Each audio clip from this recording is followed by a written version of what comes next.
Hey everybody, this is Rydo and we're back to the minigame podcast for Wednesday, May 28th. We'll do about an hour of warm-up and then we'll jump into the video game news. Meanwhile, we will scroll down the SteamDB 24-hour peak concurrent charts to see what people are playing, or at least bots and people combined are playing. So, starting probably earlier than maybe the algorithm wants, but much closer to what I think needs to happen for me. There's just kind of a danger that too much time is going to happen in the mornings, and as such, I'm going to end up just not accomplishing as much as I would like. Although perhaps it is more of a case that I would be accomplishing other things that I just don't really want to do. So yeah, for example, today I took some extra time to do laundry instead of making video game footage, which is what I'd like to do, but I suppose that is just the price of being a adult at a certain level, that you have to take care of the boring maintenance stuff as much as the exciting entertainment stuff, if not more, probably a lot more, come to think of it. But yeah, over the past couple days we probably have had a bit of a getting back to normal from the Memorial Day weekend in the United States, so we'll probably have more video game news today. I finished playing one game. I don't remember where I stopped at. I finished playing Blackwell Epiphany, and then I started, I think after that, playing a game called Assemble with Care, which Assemble with Care is basically a kinetic visual novel with 12 little puzzles that are really simplistic and it describes itself as a cozy game, but I would highly argue against that, considering there's a plot line between estranged sisters both going through financial troubles, and then there's another plot line between a little girl whose mother died and her father, and the father and the little girl being estranged and or becoming estranged, as well as there's a third plot line that is hinted at more than actually talked about, of the character you're playing as having run away from her parents at the age of like 18, being estranged from her family. So I just don't think dead moms and things like that fall under the category of cozy. What the game looked like to me when I got it, almost certainly, and not that I'd really remember what I was thinking when I got it, was that it was going to be a kind of puzzly mini game where you're repairing things. And you are repairing things, but there's really not much of a puzzle there. There definitely isn't any attempt at all to make it look like the actual internals of the components or be anywhere that complicated. Even basic things like how you would have to probably connect a positive and a negative, or a positive and a ground wire from one part of a component inside something like a record player, all that has just been changed into one cord, one wire. And so the wire doesn't have to be cut to length, it doesn't have to be stripped, doesn't have to be soldered. It just clicks one place and then magically stretches to any distance and then clicks to another place. And so while making coverage for Assemble with Care gave me an opportunity to ramble on a lot more than I normally do when making pre-recorded footage. Now I totally ramble on during these live streams, but I tried, the part of the reason of making these live streams was to have the ramble be in this and not have it pop up in the pre-recorded stuff, where ideally in the pre-recorded stuff I want to be more on topic and actually criticizing the game. Which, yes, I can be very critical with Assemble with Care, because It's just a bad game, really. Like the mini game is the problem there. If they added a lot more content to make it longer, it wouldn't be any better. But if it was a better mini game, it then would want a lot more content. And the things you repair are just crazy inconsistent. Like, it is not reasonable to believe that someone who can repair, say, a cassette deck is also going to be the same person who would repair a antique camera, or a Game Boy, or an espresso machine. Like, those are all very different things that you'd have specialists work on, more than likely. Particularly when you're starting to talk about like espresso machines, where it is more about pressures and piping and plumbing than it is electronics. And they do nothing with the electronics at all. There's no puzzle there at all. It's just like you'll open something up by taking out 2 screws. You'll see a circuit board is broken, and then you'll magically have a replacement circuit board to put in there and replace it with. And yeah, it's just anywhere close to something like PC Building Simulator, at least what PC Building Simulator looks like. And on that, I definitely feel like even PC Building Simulator still could use room for improvement.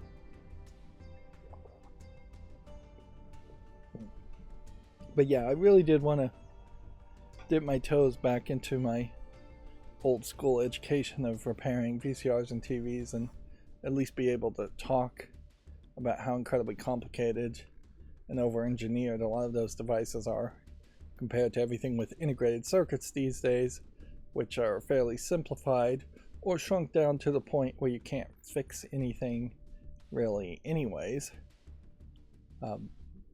I definitely thought it was going to be more of a STEMA style educational game, and it really isn't. It looks like a picture book that weirdly has different font sizes in its dialogue, which barely has any dialogue in it in the first place. So it almost feels like it's a game for, I don't know, 8-year-olds, 9-year-olds, and maybe it is. Definitely feels like it's a cell phone first type of game, but even at that, it doesn't seem like it's a great cell phone game.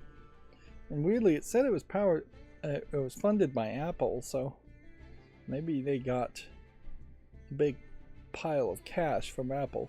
Definitely seemed like that, because when I looked at the credits, my jaws just dropped as far as how many people would work on this game. It really seemed like a game that would be mostly made by one person, and then you'd have maybe 5 voice actors and maybe 2 or 3 other assistant people. So maybe 10 people involved altogether. There was at least 36 people involved in the development of the game, with nobody being given titles.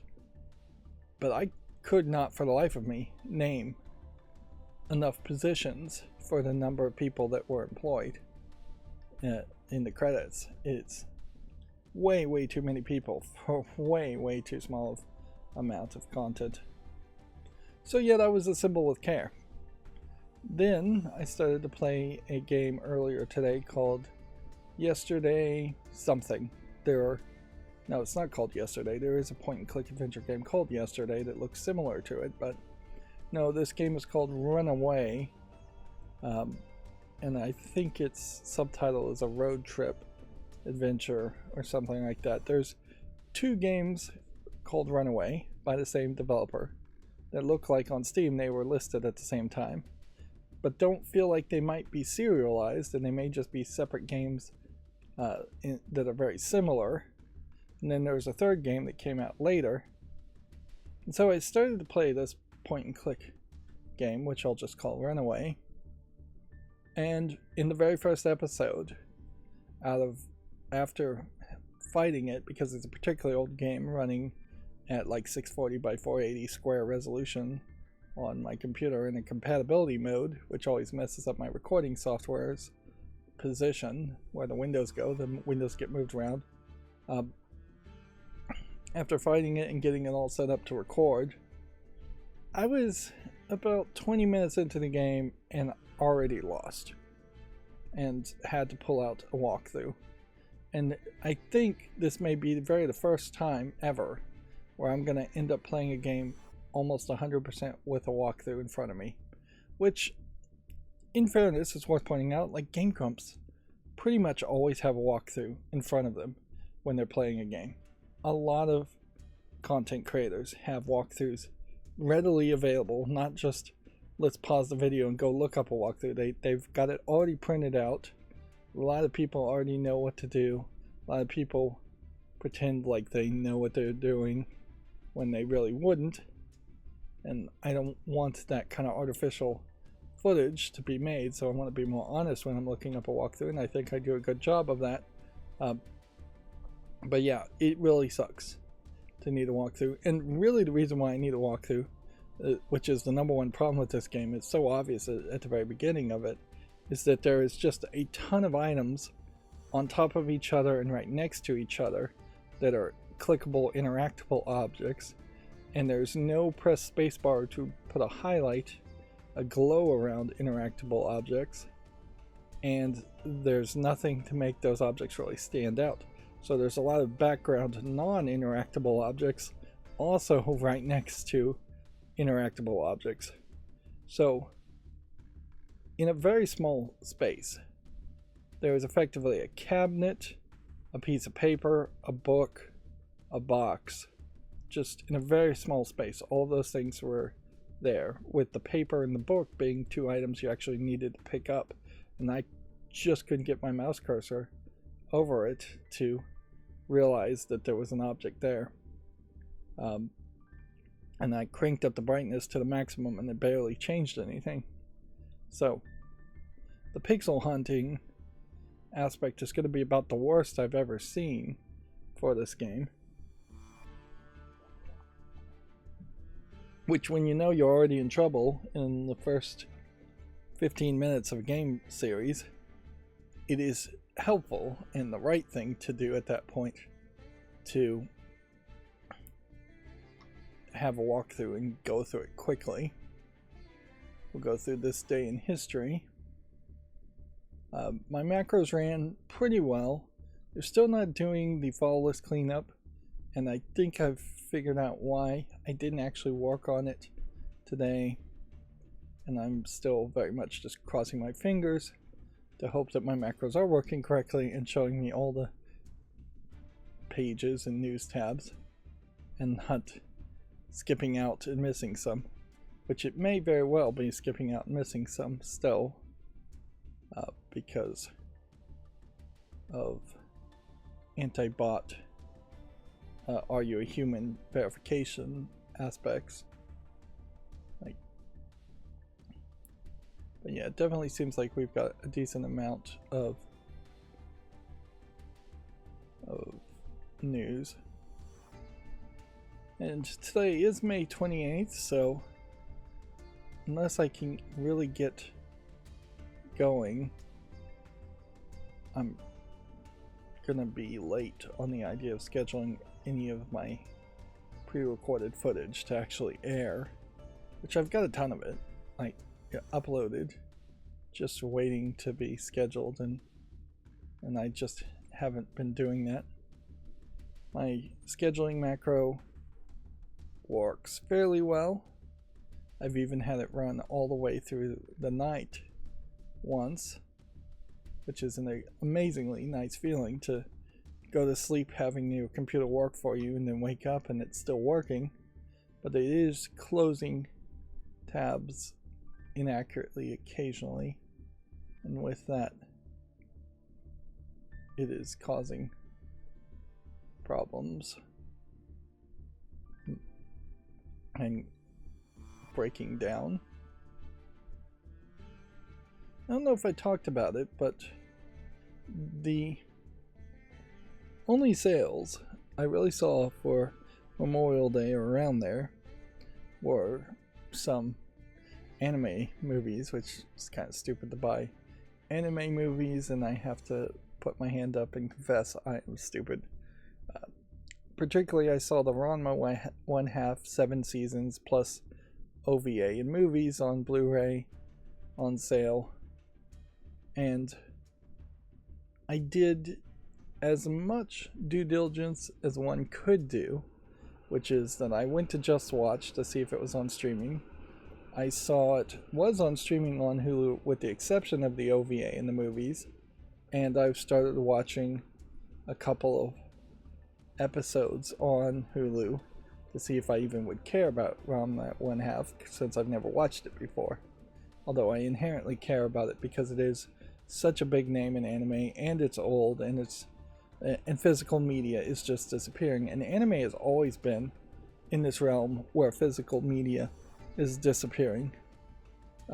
Magical Modica, for instance, was on Netflix, and I saw the first movie and the second movie and the TV, and this all came out like 10 years ago, but I have now confirmed that there actually was a third movie that I didn't see, and there was a side story, plus the mangas, which I don't collect mangas,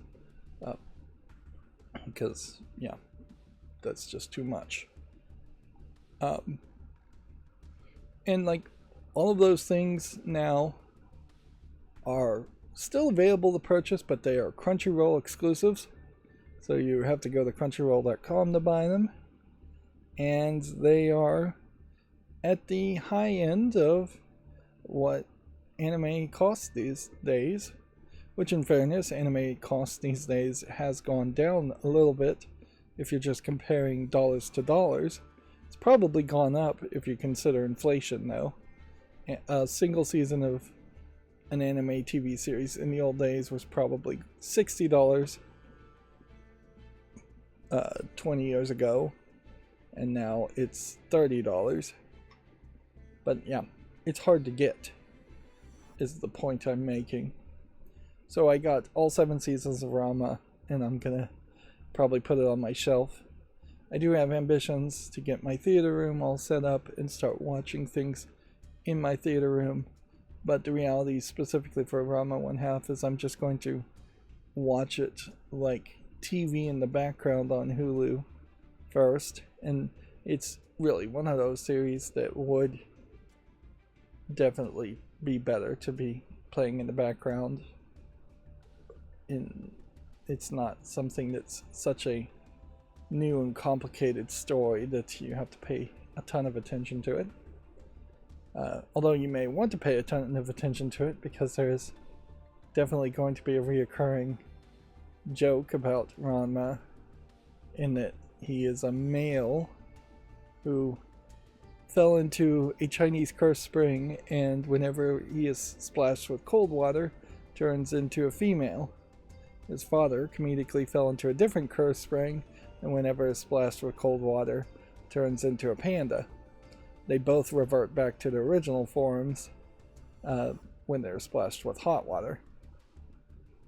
And so that is the 1/2 part, these half male, half female, which interestingly could be paralleled to the transgender experience, but I seriously doubt that was any real intention. At least in the early episodes, it definitely is being played up for comedy and not taken seriously, and Ranma feels like a boy 100%. Not in any way did he say he felt like a woman or wanted to be a woman. And I vaguely recall that they eventually learn that if he is kissed in one form or the other by his true love, his body will lock into that form forever. And so it becomes this romance triangle, quadrangle, square, star. It's a rom-com. It's a thing. Weirdly, because he often will expose what is probably 80s era anime boobs. The show, at least on Netflix, is rated as NC-17, which, yeah, I definitely don't think it really should be rated that. But then, depending on the parents, that is just going to be the reoccurring thing, so it probably should be rated M for mature in the West, and would probably be rated teen in the East. But yeah, Ron, my one half, certainly would have a hard time getting remake. These are remastered Blu-rays, but if you were to try to remake it with modern animation techniques, it would be too realistic. It would hit too hard. So, yeah. I've been sitting around watching some anime too, killing time. Just trying to do little things. There definitely are days where I also just feel beat up. And today was one of those days where just my bones ached and I just didn't feel great. And I don't really have a good excuse for why that is. I'm still trying to do little bits of cleaning and decluttering. Not a lot is going on right now with Pokemon TCG Pocket for me. And Magic Modica I am still playing, but it's hard to put in the extra effort to get it to that final spot where everything is unlocked. But it is also crazy that everything could even be close to being unlocked for a brand new game. And they're really going to have to rush to put in new content, and I'm not sure how much more new content to get it goes on. Certainly on Magic Modica, now knowing that there was a whole side story series and that there was a third movie, it explains why there's a whole bunch of characters I don't recognize, having only seen part of it. And that was like 10 years ago, and it feels just like yesterday to me when I saw Magical Modica. Memento Mori has a new character coming out, so they continue the cycle forward, but it's not like anything really special happens in the game. I'm even having trouble finding Magical Modica here. Somewhere around Memento Mori, I would think. I don't think it's actually below Memento Mori though. Memento Mori definitely doesn't advertise as much. Here it is. Modica, Magica, Magi, etc. is the actual name. So yeah. But yeah, I said it was stupid and crazy to buy anime, and then I still did it. So I could probably use an accountability partner in my life to try and talk me down from buying anime. But if there's any reasons at all, it was really good. There were really good reasons right now, particularly when I was getting entire seasons for like $15. In that, yeah, physical media is disappearing for sure. And so if you don't get it now, you may never get it, or it may be way more expensive if you try to get it in the future. And yeah, that is particularly the case with anime. And anime is just rare enough and obscure enough to make sense. On that aspect, I always feel a little awkward when I meet someone who says they're into anime who's much younger than me. Often it is people of African American descent, and they are very much like the gamer bros in my mind that only play Call of Duty, in that their experience with anime is that they like Naruto and Dragon Ball Z and My Hero Academia, and they would never watch anything that was not a fighting anime. Which, it's a little bit different in the gaming community than the anime community. And I know I'm not really talking about video games here, sorry about that. But it's such a smaller community still, anime fans compared to gaming fans, that when you start to see those smaller communities break into even smaller communities, subgroups, you can't even make the argument that anime fandom is a big tent. You can make the argument that gaming is a big tent, and it includes a lot of different type of people who play a lot of different games. But on anime, it's a tiny tent where there's a small group of people who like to watch certain animes, and there's a small group of people that like to watch completely different types of animes. And so there is definitely some mainstream animes, or things that pretend like they're animes, that have gained popularity, and those I think will go on sale. I think there's very little risk of, in the next couple of years at least, not being able to get Dragon Ball Z on DVD at least. And there definitely is an argument that a lot of these animes have just hit their plateau, and they're not going to get Blu-ray releases, and almost nothing is going to get a 4K UHD release at all. It's just not going to happen for anything short of Ghost in the Shell and Akira and movies, maybe the Studio Ghibli movies, if we can hope, maybe the Neon Genesis movies remakes, if we can hope.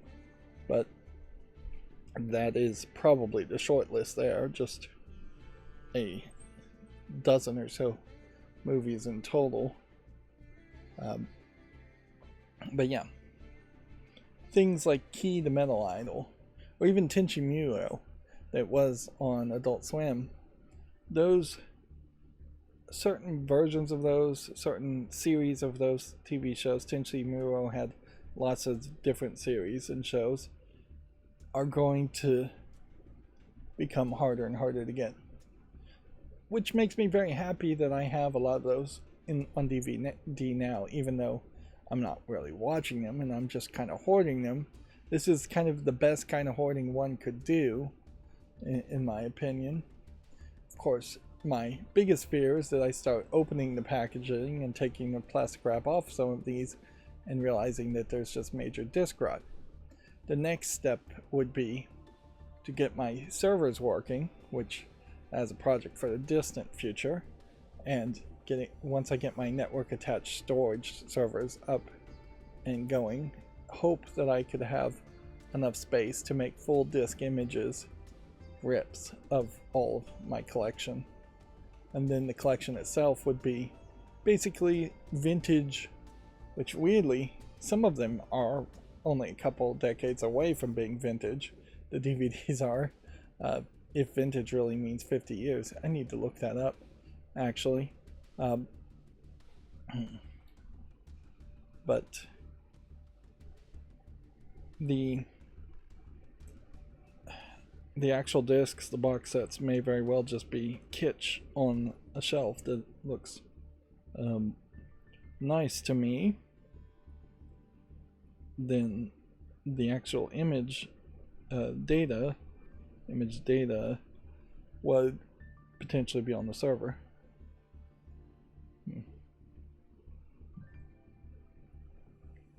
Let's see.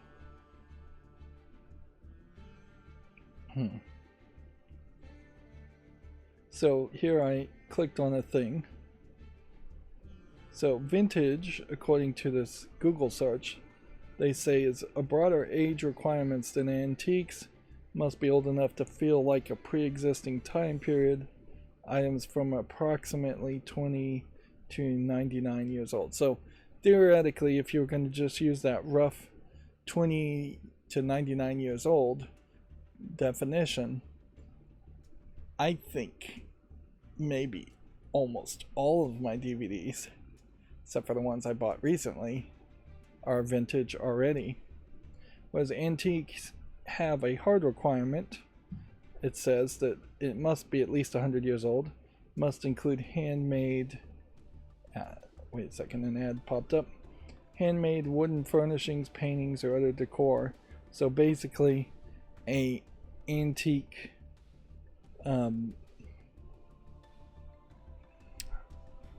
clothing would not fall under that category, which yeah, I guess if you had a modifier, there probably isn't people who would say antique clothing does exist. Certainly. Or antique books might fall outside of that definition. But yeah, if you're generally saying an antique, you're thinking of a piece of furniture or an old record player or something that is going to be within that general thought of what you think of when you see an antique. They also mention retro, which they say may not be old at all, newly made but designed to look like vintage or antique items, evokes stylish styles of times past. Interesting. Which, yeah. So by that definition, it would be wrong to describe something that was antique as being retro, because it would actually be the original, which is something I can believe in. Of course, the problem, certainly to wrap up my ramble about buying anime and being too much of an anime fan for my own good, is that if I did have like an accountability partner telling me, making arguments to not buy it, their arguments would be, just don't do it. Like, it would just be a flat no all the time. So that it would be kind of pointless there, which is the decision that 99.9% of all people who buy even DVDs and Blu-rays make. And it is the right move for most things. The only things that are risk of being lost media and or censored really should be bought on physical. Unless you really love it, then by all means get the extra features and do that too. But the chances of things being lost media are very low if you're talking a Disney movie, with the exception of like Song of the South. The chances of something being censored permanently may be a little bit higher. If Amazon, for instance, owns the movie or TV show, like the Fallout TV show, for instance, and they want to make an edit or they want to censor it, there's still a decent chance that that would never even get released on physical media before it got edited and censored. So you're still not going to have a chance in that case. And once something is out on physical media, it seems almost pointless if they did try and change some things, but Amazon has done that. They have edited out things and censored things, and then more often entire shows have just disappeared from streaming services and never came out on physical media. So the hope would be that people rejected streaming completely and went back to physical media, and thus there couldn't be a situation where Disney Plus just removes an entire series, or Netflix loses the rights to 4 different Marvel series and they get removed. But that's not really going to happen. So I guess the best we can do is just hope that there are smarter hackers out there that are figuring out ways to rip streaming content the second it's available, just to store it and keep a backup. I'm not sure that's really the case. So yeah, definitely I rambled about that way more, so clearly that is more where my head is at than actually playing video games or thinking about video games at the moment. Let's see, we're about to end May, so it probably will be a while before we see May's hardware survey. I don't imagine we're going to see too much. I did hear from one content creator saying that he talked to some of the manufacturers at Computex, and a lot of the categories that they would normally have a new product in, they are just slowing down. They are just not coming out with anything new. So the tariff situation in particular has, I think, created just a very chilling effect in which a lot of manufacturers are just rethinking about how many new things they're going to make. which gives them less opportunities to actually innovate, and also gives them a lot more time potentially to think about what their next generation of product might be, if they can survive that long, which is an if, certainly. If they can't make the sales numbers for 1 quarter, 2 quarters, 3 quarters, 4 quarters, they may just go out of business. And certainly nobody is benefiting as a outside the United States manufacturer by the tariffs being higher. And inherently, they can't go to their own shareholders and say, we want to release a new product, but it's going to sell half as many units as a similar previous product we've released because of the tariff situation. Shareholders just aren't going to care. And so they now are painted into a corner where they just probably won't even release a new product. Speaking of releasing new things, PewDiePie put out a new video in which he made 3 little Stemma-like projects with Raspberry Pis.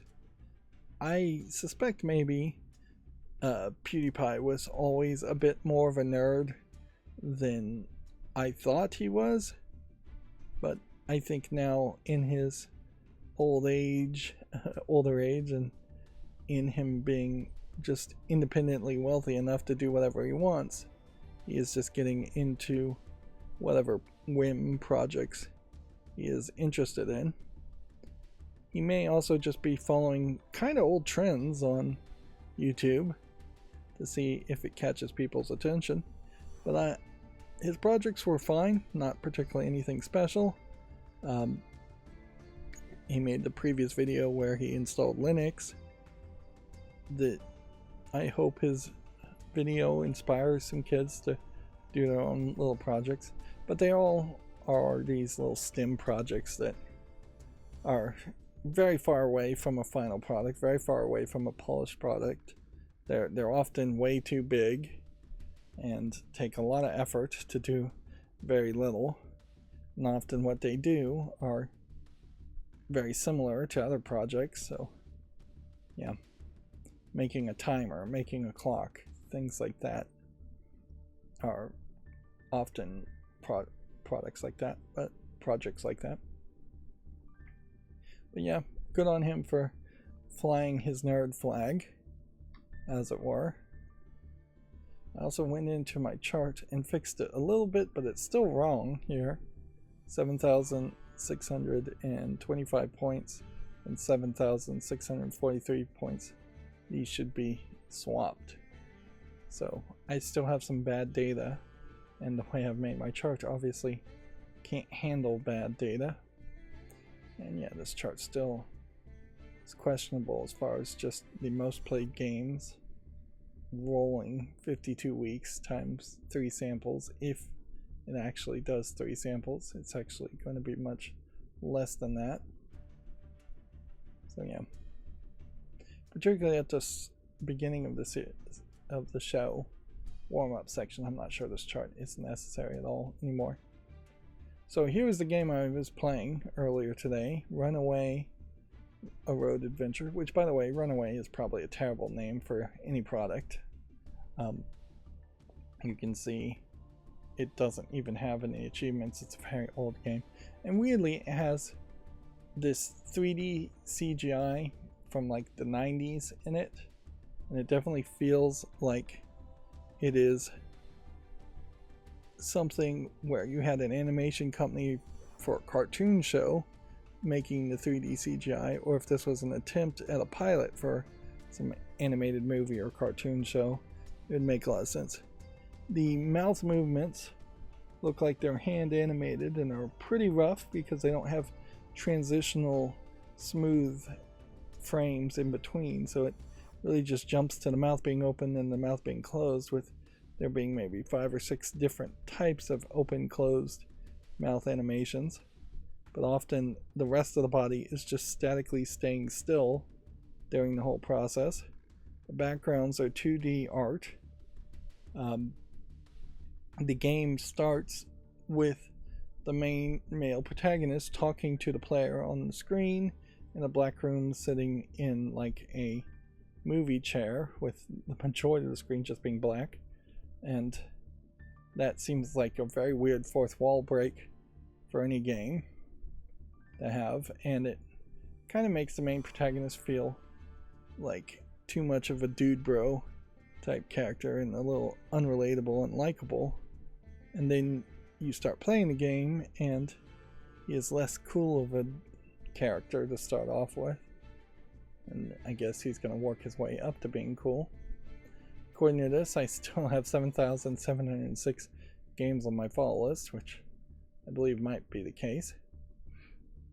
Here's the other game that I beat in a really small amount of time. They say this was running for 24 hours, but subtract at least 16 hours from that. Really. This was maybe 5 hours of content at most. It also has a very weird either watercolor or marker animation style.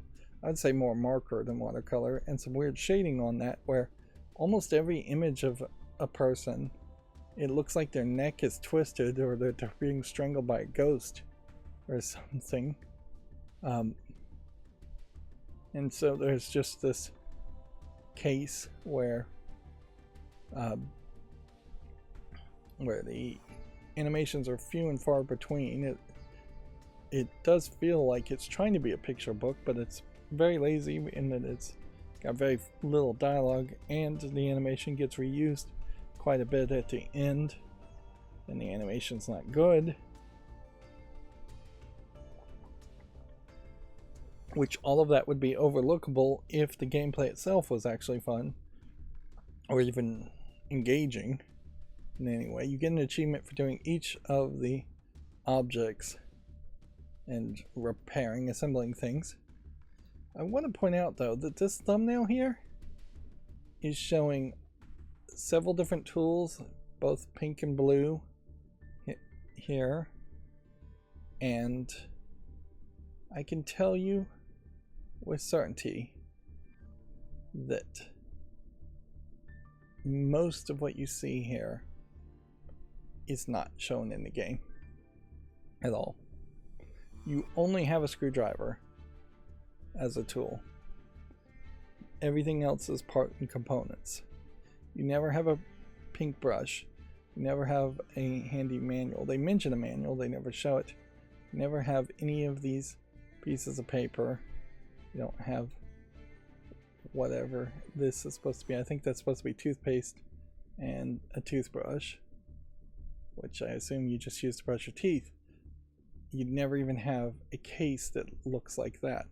You do have a passport, but it's not pink like that.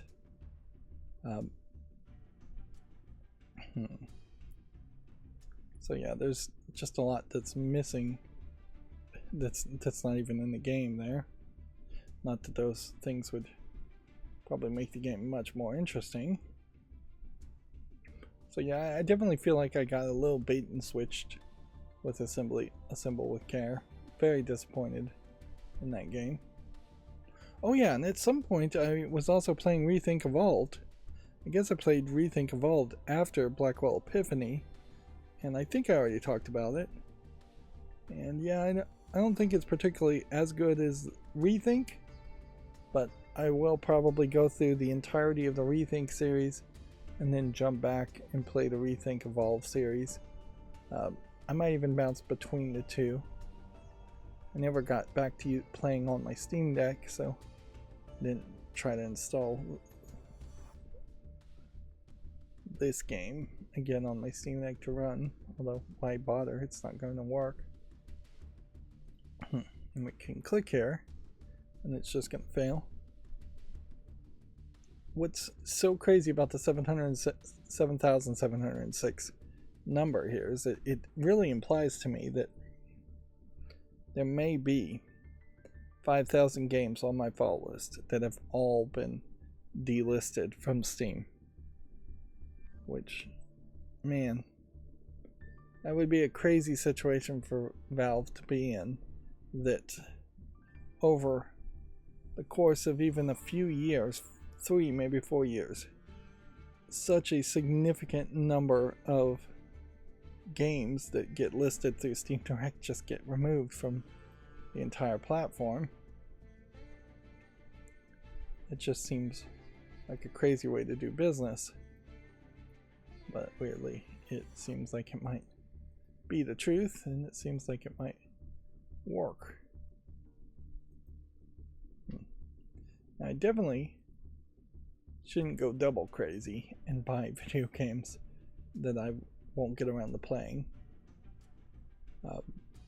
Video games are already digital, and with Valve being around and piracy always being a threat, I think the chances of a lot of modern mainstream games that are commercially released disappearing are kind of low, although we definitely have seen it happen, and we definitely have seen some censorship happen. It's not like there's really a different option, and buying something on sale now from Steam just so you know you own it in the case it leaves Steam 10 years from now, it's not the best use of people's money, I would imagine. Of course, if you really want the game, you get it. There's no argument against that. But always be aware of your pile of shame as far as Steam goes.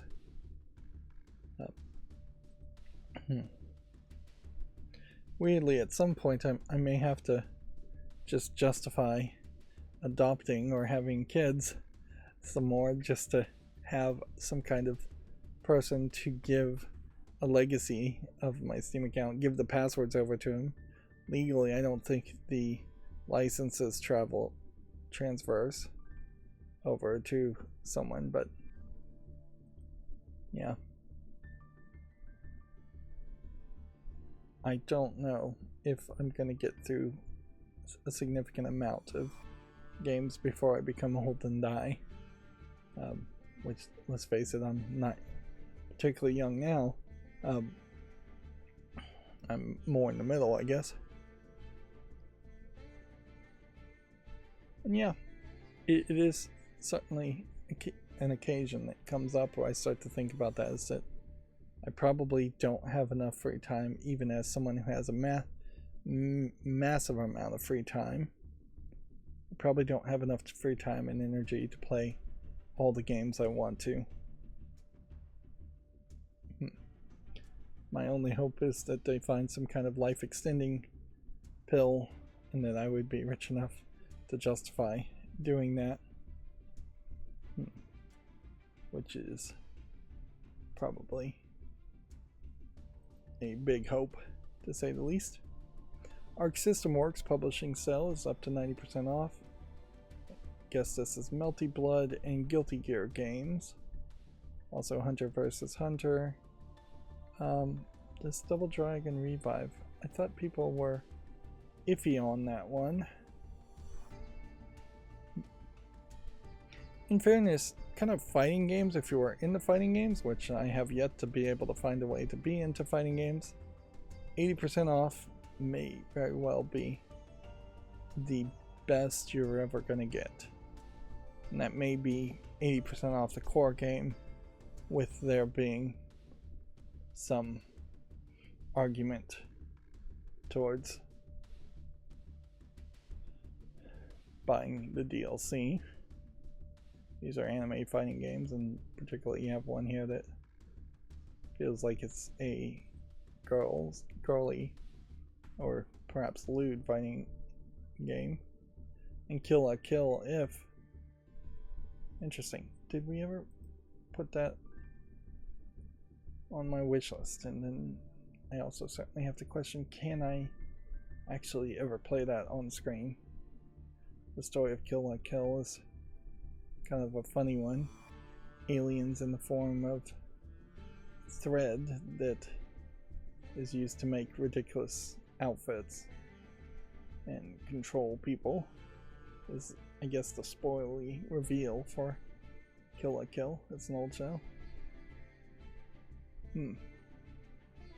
So I think I probably just said no because this was perhaps too much online PvP, and you can see there's a few people playing it, but I think I would go back and say yes. But also this game is just going to be way too lewd to actually cover in a YouTube family friendly way. It definitely, as an anime series and as a game, I imagine, is more lewd than nude. It's titillating, not, and comedic in its aspect. It's not actually trying to be pornographic or anything like that.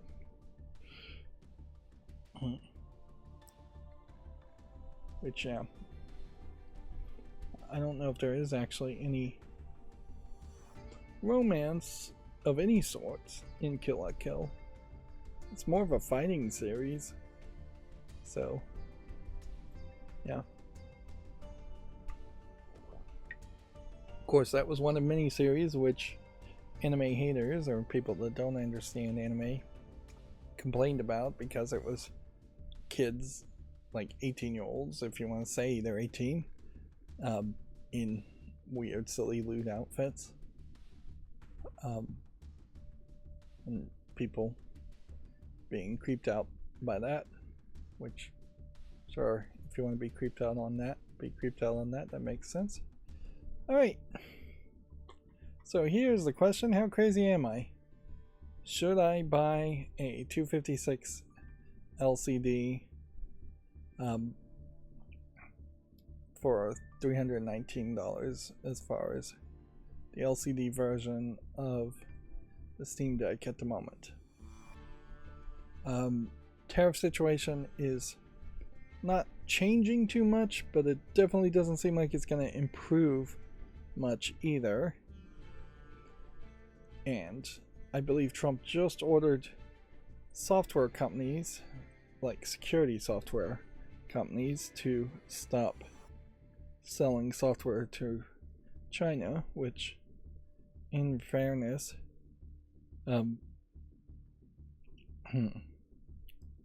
there's a point to that, really, because selling software companies to China is just allowing them to reverse engineer the software, or enabling the enemy, let's just call them that. Yeah. So, yeah. That there is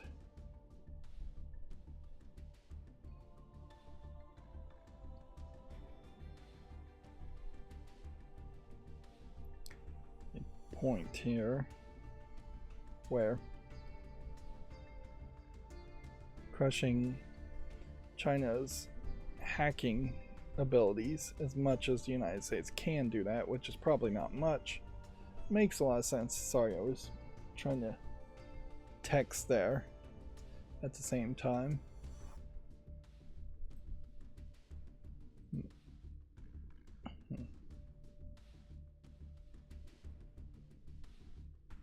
But yeah, there's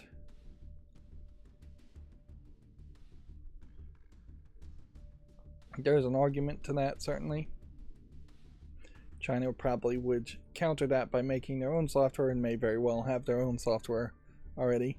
But China does some fishy things, like they found a bunch of backdoors for solar panel farm controllers in the United States when they did a security review, so they had totally set themselves up, whether it was the company or the Chinese Communist government telling the company to do it, probably a little bit of both, working for a potential scenario where, if the trade wars escalated to an all-out conflict between the United States and China, they could sabotage the energy production. And at a smaller scale, they say, don't shop at a shop that won't hire you. In the same way, at a larger scale, don't do business with people that are culturally designed to, that they are culturally more likely to stab you in the back.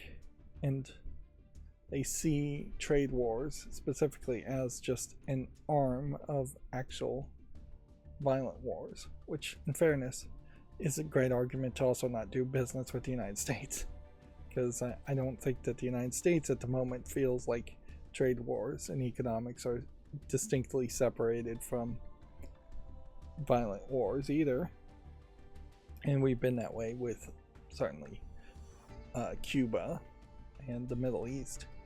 We've had all kinds of embargoes that designed to try and utterly crush countries. Of course, that has nothing to do with video games, does it? I got off on too deep of a tangent there. But yeah, there's new game here on the list. 2 new games, Tainted Grail, The Fall of Avalon, and Nine Kings, as far as games being played on the Steam Deck.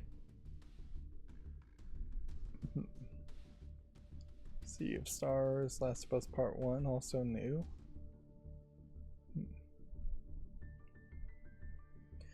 I saw a little bit on an early coverage, somebody who had early access on the Lenovo Legion Go as far as the first device to have SteamOS other than the Steam Deck.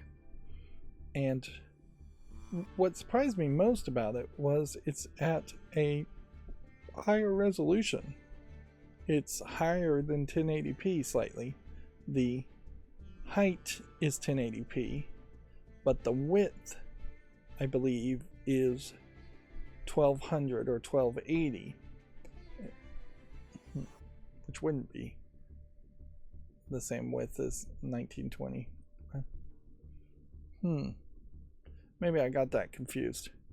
Regardless, it wasn't the exact same resolution as the Steam Deck, which is 1280 by 800. And the screen on the Lenovo Legion Go S is 8 inches, which is slightly bigger than the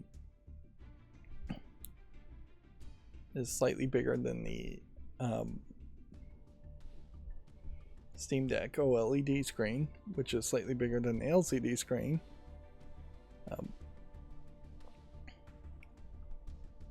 But yeah, there's definitely a point that the newer hardware might be interesting, but it also, in that early access state, felt like there was some problems that weren't completely smoothed out for the Lenovo Legion Go. So it is going to be very experimental, and one assumes it's all going to be fixed in the long run. The biggest physical problem, I would say, with the Lenovo Legion Go is that it has just one touchpad that's really small. So you're definitely not going to be using it as like a dual touchpad for typing or desktop mode or for mouse and keyboard games. And so you're going to end up having probably to remap a lot of inputs to make sure that the mouse and keyboard games that you might be playing on the Steam Deck just perfectly out of the box work and are playable. And yeah, there's no USB-C on the bottom, but there are 2 USB-Cs on the top. The Lenovo Legion Go has a volume up and down. I think the up and down volume buttons are definitely something that could be cut to save a little bit of money for a device with a touch screen as such. And perhaps that it's just not really necessary. It has a mini stereo jack audio headset connection that too could probably be cut.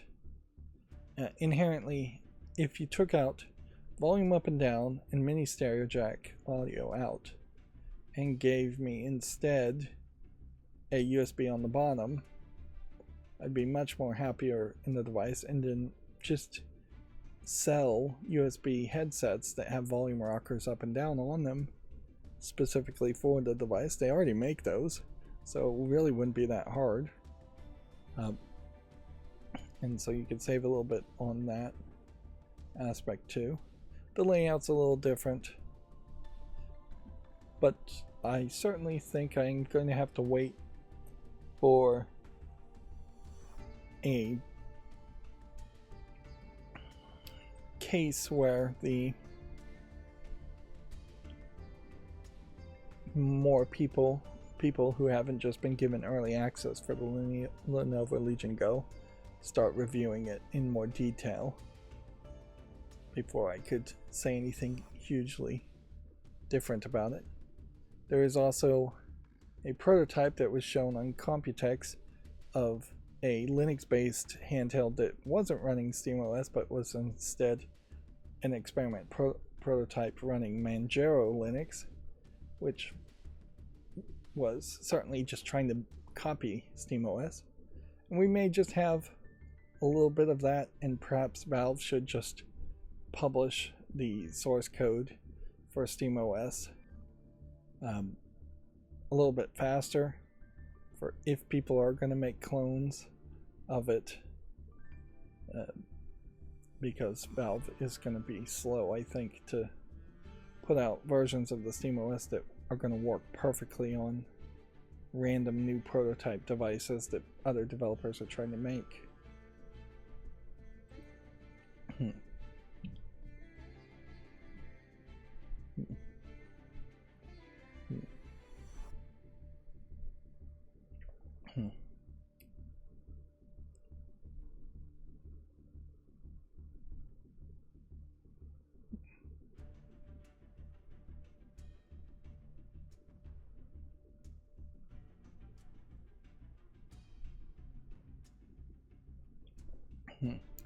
So let's start going through the video game news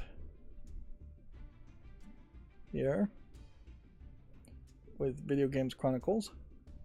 I think I got everything opened here by my macros.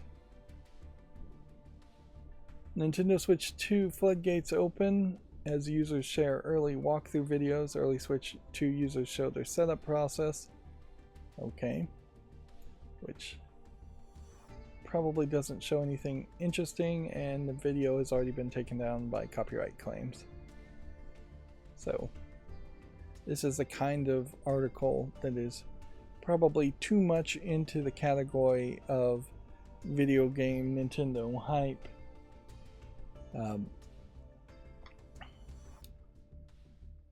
EA has canceled the Black Panther game and closed the studio Cliffhanger Games. The publisher is also set to lay off more employees. So EA falling apart, it feels like. Although in fairness, I can't 100% disagree with this move. A Black Panther game is going to be way too late, even if it was released tomorrow. Like, the first Black Panther movie was received very well. They needed to have rushed out a video game between the time of the surprise success of Black Panther 1 and the release of Black Panther Wakanda Forever, Black Panther 2 as far as a movie. It's been years since Wakanda Forever. There's unlikely to be any more Black Panther movies because they're just moving on to another generation of characters. And so, yeah, they were just too slow in the process overall. Far too slow in the process.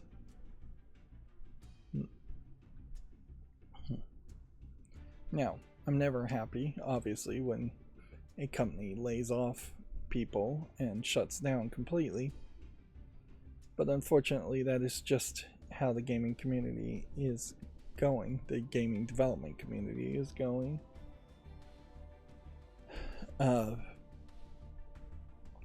It's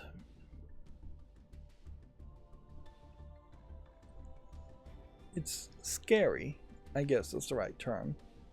And yeah, using the phrase scary in particular is something that I think in my old age I'm getting better at actually admitting to and saying. But it really is scary for the gaming development community, is just to see what the future really is going to be for video game development.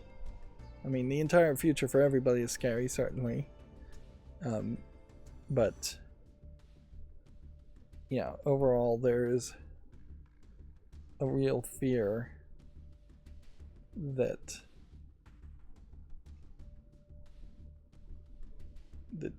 there won't be any AAA developers left, or that they will all be new companies that are having to struggle to find funding, and so they're all struggling to get games out. And there just may be a even more prolonged gap in which video games of high quality get made. And by high quality, I don't think anybody wants quadruple A games at $80 or $100, but I also don't want to see the entirety of game development turn to just indie, where everything is really short and it starts to become $60 for a 30-hour game or $60 for a 10-hour game. That's asking way too much, although that still would probably be more approachable than asking $80 or $100 for a game. But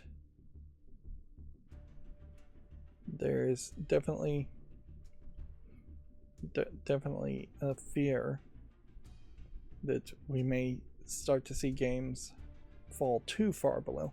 Although the perfect path in my mind is that we do see the quality of games and the cost of developing games go down quite a bit, and that the cost of purchasing games goes down quite a bit. And that's one thing that a prolonged recession might actually do, is that it might just balance things out. But in a lot of ways, while it did balance out inflated prices eventually, the Great Depression really just created a generation of people who were terrified to spend any money at all, and in fairness, even living that way never became super rich. So they were rightfully terrified to spend any money. In a lot of ways, I would just hope a quick and easy transition could happen where capitalism finally just falls apart and we move to a more hybrid capitalistic society where everybody is just given universal basic income and game developing is just a hobby that people do. Maybe there's some government grants that get made, but probably not even that, because who would be paying taxes in that scenario? Just very rich people to make video games.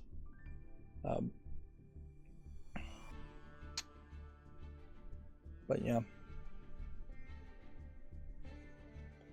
I can't really disagree with this one. The real thing, I suppose, I'd like to know, and is it smarter to search cliffhanger games through Wikipedia, which I probably should have a Wikipedia search, or is it smarter to search cliffhanger games for the Steam listings? I think we should search Wikipedia. I'm gonna go that route. Let's see. Looking for Wikipedia or Moby Games, which is gonna be, let's see, I guess we could go to their official website maybe. Ads everywhere. EA site.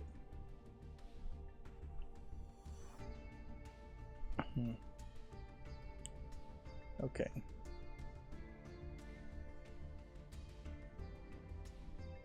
So I guess the question here, so do we even have a list here? This is just a careers page of what they made. So EA, not really giving me the information I would want. It may very well be that this company never released anything.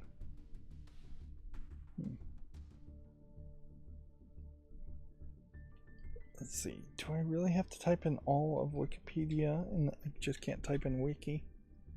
Can't even type that in anyways. Wow. Nope, that brought me to Cliffhanger, the video game.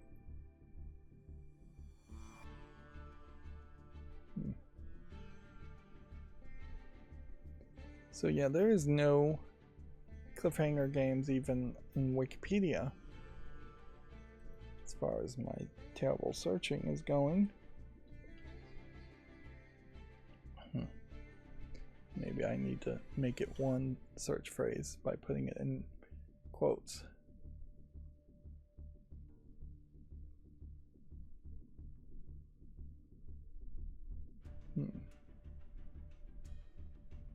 Yeah. So as far as I can tell, there is no Wikipedia listing. So I cannot tell, but I would guess that they never released anything in the first place, which at a certain point does make an argument that it may not even be that big of a loss. Yeah, the first thing that's coming up as far as Cliffhanger games is Alan Wake 1. Which is actually Remedy Entertainment, and that probably just has Cliffhanger in the name, in the description.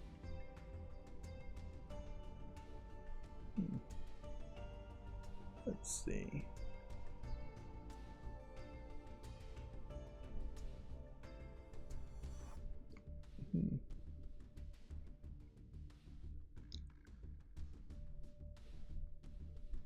Yeah, so we have to move forward. It seems like it's not as big of a loss as one might think, as it seems like they've never actually released anything.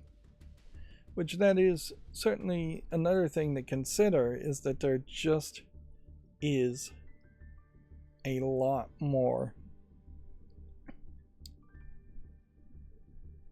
Yeah, there's just going to be a lot more companies that may be combinations of people who have even worked on bigger projects and should have the skills to make new amazing AAA games, but just don't have that same team dynamic. Or it may be people that actually didn't contribute as much, or only contributed as much on one project and didn't contribute as much on the other. Inherently, yeah, that's something companies also don't want to admit, is that, hey, you may have a rock star that is great 9 months out of the year, but then he may just be seasonally depressed around Christmas, and for 3 months out of the year he may be doing the average amount of work. And that's why you would want bigger teams to balance that out and pick up the slack.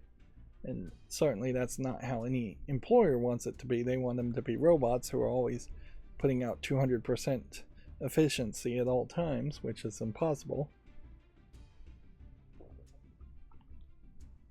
But yeah, there's definitely people who feel like they've gotten way too much credit, way more credit than they deserve in the development of games.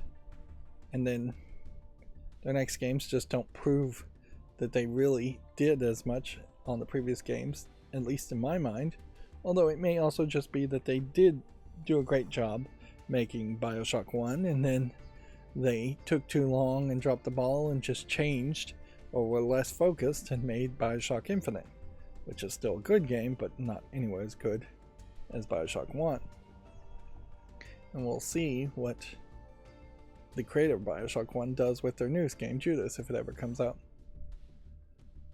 Moving on, Summer Game Fest 2025 partners confirmed includes a return of Nintendo. The Switch 2 manufacturer didn't participate in 2023 or 2024.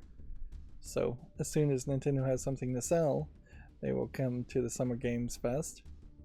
I think Summer Games Fest is the same company that runs the Video Game Awards. Same Jeff Keighley. Yeah. So effectively is replacing EA. I mean, E3 as a presentation with the Summer Games Fest, and then the Game Awards are their own separate attempt at being the Oscars for video games.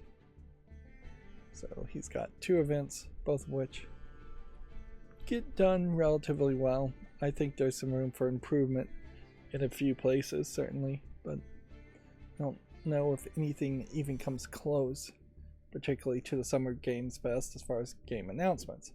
Now let's think about what game announcements we're really going to see. Probably a ton of Nintendo talk for the Switch 2, and very little otherwise.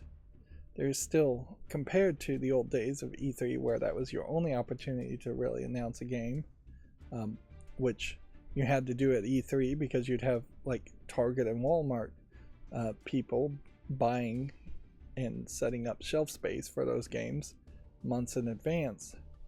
Now with digital releases and with the number of video games even in a Walmart reducing quite a bit, it's no longer really a brick and mortar thing, and Amazon is probably going to stock everything, so you really don't have to make a sales pitch to Amazon.com to make your games be bought in large numbers. I don't know if there's anywhere close to the game as it used to be, where pre-sales had to be guessed at by the stockers of Walmart to make sure they don't have an extra 1,000 units in their warehouse. There's still, I'm sure, plenty of that, but it may very well be that they have algorithms and number crunchers that tell them exactly how many units they expect games to sell, and or at least how many units they are always going to order for an initial run of games. Let's see. Moving on from Video Games Chronicle, Cyberpunk 2 is now in pre-production, CD Projekt says. Previously known as Project Orion, the conceptual phase is now complete. So they've got the concept down. Now they're entering pre-production, which is interesting that is the way they stage things, and that there's a conceptual phase, then a pre-production phase. But I would say pre-production includes the concept phase, but probably a smart move to break it up. The Blackwell series of point-and-click adventures definitely, I think, could have benefited from having several months to not, if not years, of more conceptual phases. For the entire 5-game series, the concept probably should have been laid out in very rough terms, and then before each game, the concept should have been polished into much more specific, sharp terms before any of the development starts happening. Weirdly, that series has commentary in it that's not worth listening to, but the last game also has a edited out sequence that was just like fully programmed. It wasn't voice, but there was a whole scene that was cut, and the idea of having a button you can click in the commentary to see a deleted scene in a video game, well, extremely intriguing. Also just feels crazy that you would get to the point of actually programming a scene and then having to delete it, not reusing it, not repurposing it, to the point where you would just call it a deleted scene. It's not like making movies where you're burning film every time you hit record, and thus you're just going to have deleted scenes that are left on the cutting room floor. You just wouldn't do that when you're animating and creating something from scratch. Let's see. We have a Persona 4 actor seemingly confirm a remake by saying Atlus doesn't want to hire him for it. Rumors of a Persona 4 remake have persisted for years. I would argue in that headline, as you parse the words, doesn't really confirm anything. It may very well be the voice actor just saying Atlus doesn't want to hire him for anything, including a Persona 4 remake. Which I'm a little surprised that there are any Persona remakes. And this was a Blue Sky tweet, or whatever you call them.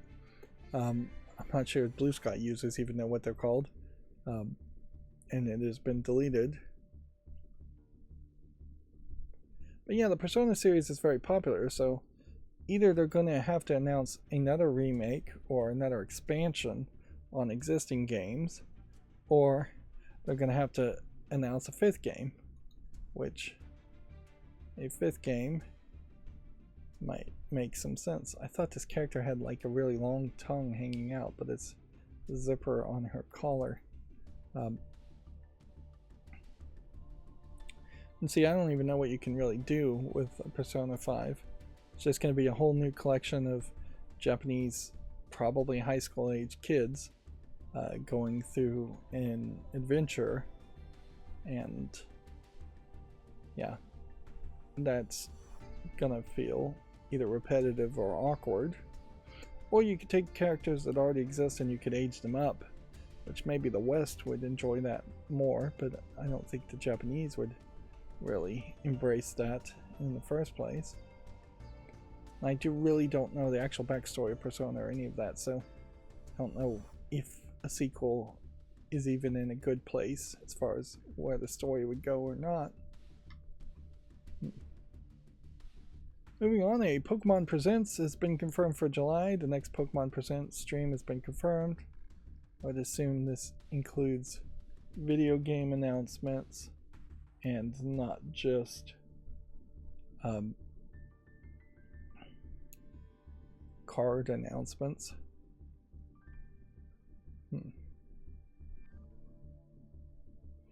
It probably is time for them to announce a next game, at least tease the next game. We know that the side game ZA isn't out yet, but I think particularly with the announcement of the Switch 2, there's some hope that somehow they can make a Pokemon game that runs like a modern game and runs well. They've moved to 3D and they've struggled to even move to 3D. In a funny way, they might even do better if they just went back to 2D and said Pokemon games, the mainstream Pokemon games, will always be 2D, but I don't think the modern generation of Pokemon fans would really go back to 2D ever. Let's see, Pokemon Legends ZA release date for the Switch and Switch 2 have been confirmed. Both versions will release on the same day. The Pokemon Company says October 16th. So yeah, this game will be out in time for Christmas in 2025, so them announcing the next mainline Pokemon game and saying it's coming out in 2027 or 2028 wouldn't be too big of a deal, particularly if they gave it a really far in the future day, like 2030 even. A video showing the Switch 2 booting up for the first time appears online. The system is going to be released in just over 1 week. Of course, that's the other problem, certainly, that we're seeing refurb Steam Decks available, which by the time I get back to that page, they'll probably be gone again. But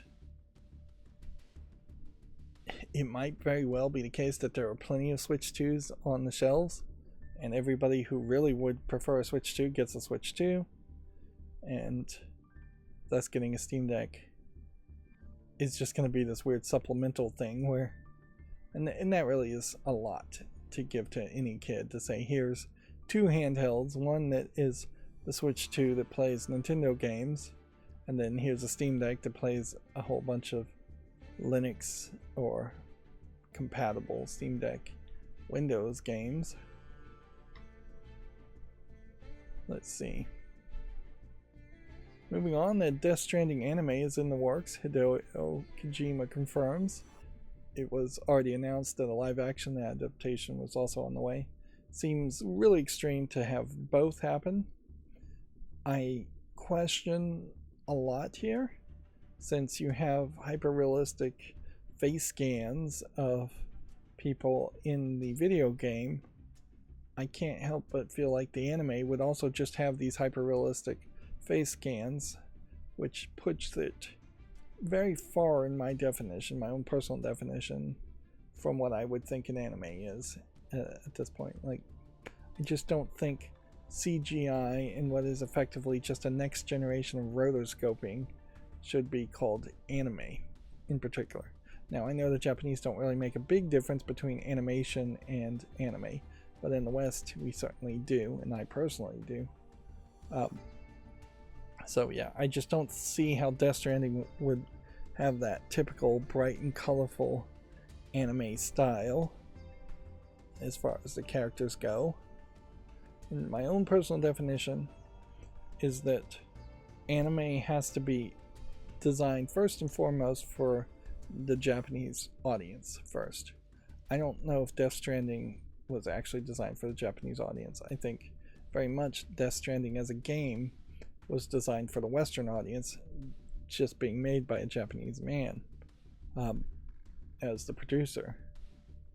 Then secondly, my definition of anime would be it has to actually be in an anime style, which we talked about before. And thirdly, I think it has to be mostly made by a Japanese company, which I would say that it's very possible this Death Stranding anime, as they're calling it, isn't going to be made by mostly Japanese people. That they would either have Western animators do it, or they would have Korean animators or Chinese animators, and inherently I just don't think the styles are exactly the same or anywhere close really when you see something that is animated by Korean animators or Japanese or Chinese animators. But yeah, the main factor certainly is I just don't think this is going to be for a Japanese audience. Although maybe it is. Maybe the anime is for the Japanese audience and the live action is for the Western audience. That certainly would make sense too. It definitely seems like it is really overkill. No confirmation as far as who actually would be working with this. A24 working on an anime would definitely put it very far away from what I would call an anime. In fairness, I wouldn't call the Super Mario Bros. Movie an anime either. Not anywhere close.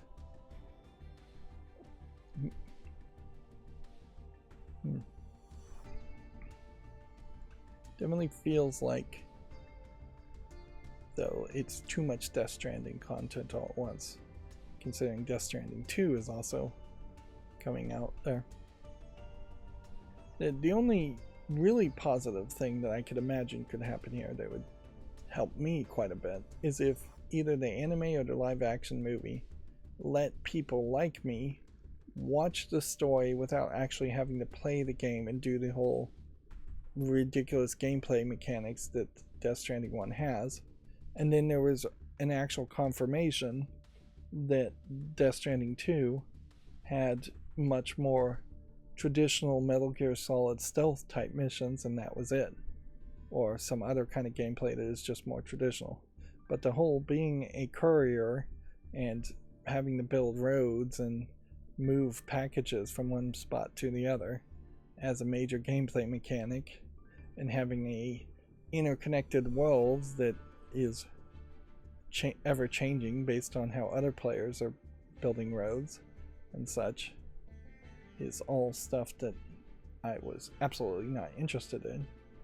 And then I was barely interested in Death Stranding 1's interactions with other people, having Monster Energy drink ads and Conan O'Brien as one of the characters, or at least a character that has the face scan of Conan O'Brien. Felt kind of ridiculous too. Extremely ridiculous even by a Kojima standard. Moving on, the Switch 2 midnight launch confirmed nationwide at Smith's UK and Ireland. Limited stock will be available at every store too, the toy retailer says. I guess at some point a toy company outside of the United States could try to open stores in the United States. it would probably be very difficult and expensive for them. But that's about the only way you would have a toy company in the United States at this point, other than GameStop, which is more of a video game pawn shop. There are Toys R Us's inside of, I believe, Kohl's, maybe JCPenney's, but yeah, all of those brick and mortar stores are likely going to be shut down or start to think about shutting down after Christmas. Apple is going to launch a dedicated video game app around the Switch 2 launch. The new app will replace the Game Center. Is this Apple's logo now? This looks like a really old Apple logo. Did they change it, I wonder? They must have.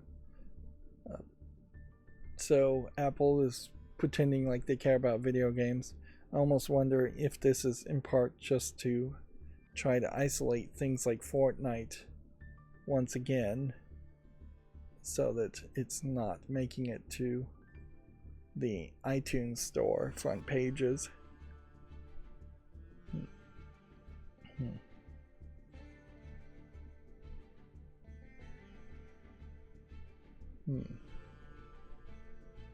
But yeah, if Apple got into video games, they would be one of the companies that has more money than God, so they could certainly get into the field of either developing a lot of video games, which they probably wouldn't do, or developing a AAA, quadruple A type video game to try and gain more prestige. But I would have a hard time imagining what a Apple-led video game would be. They'd probably be very hands-on, and weirdly you would just have something that's just like very simplified and uniform and white in color palette like iOS looks in general. Apparently the Order 1886 sequel would have offered bigger fights and multiplayer. The sequel was cancelled due to poor critical reception of the first game. Inherently, this is the kind of article not even worth reading, particularly since you're talking 10 years ago. So this is just basically sour grapes to even mention old projects.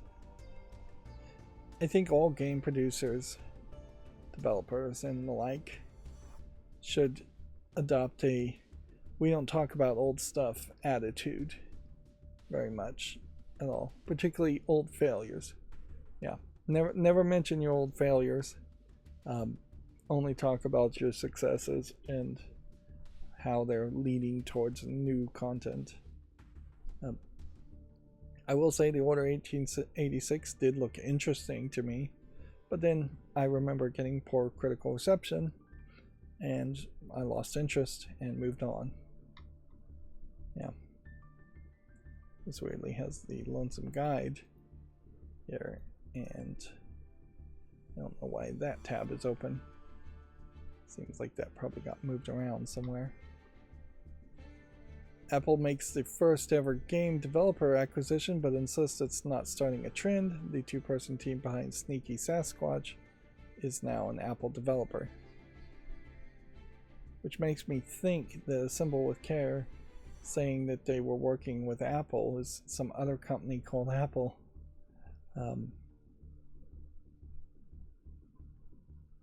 Yeah. Suppose the only thing is that if Apple was going to do a trend of games, I think it probably would be targeting Apple Arcade type games that would play on the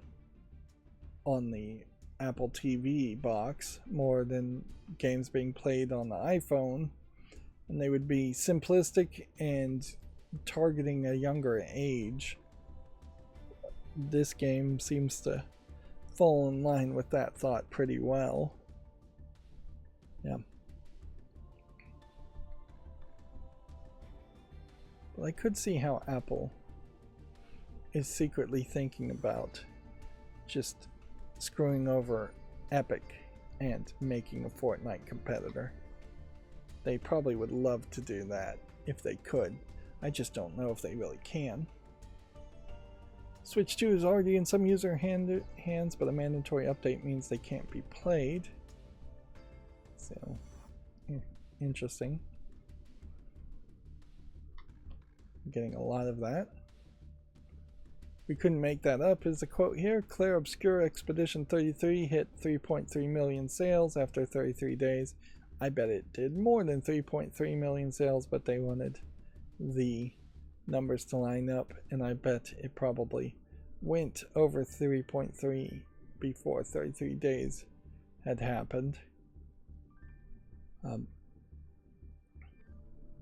not sure that the 33 even matters too much to the story, other than this is just the 33rd expedition, and the way I understand the story is that everybody who is 33 years old will die at the end of the year, so they're going on this expedition to stop this magical witch who kills a younger generation every year, which means everybody will die in 33 years actually.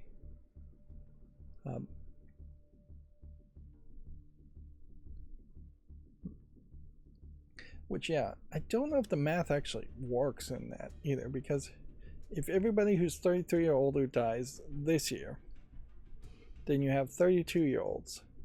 They live for one more year, and then so they have basically 2 years to live when all 32-year-olds and anyone older than 32 years dies.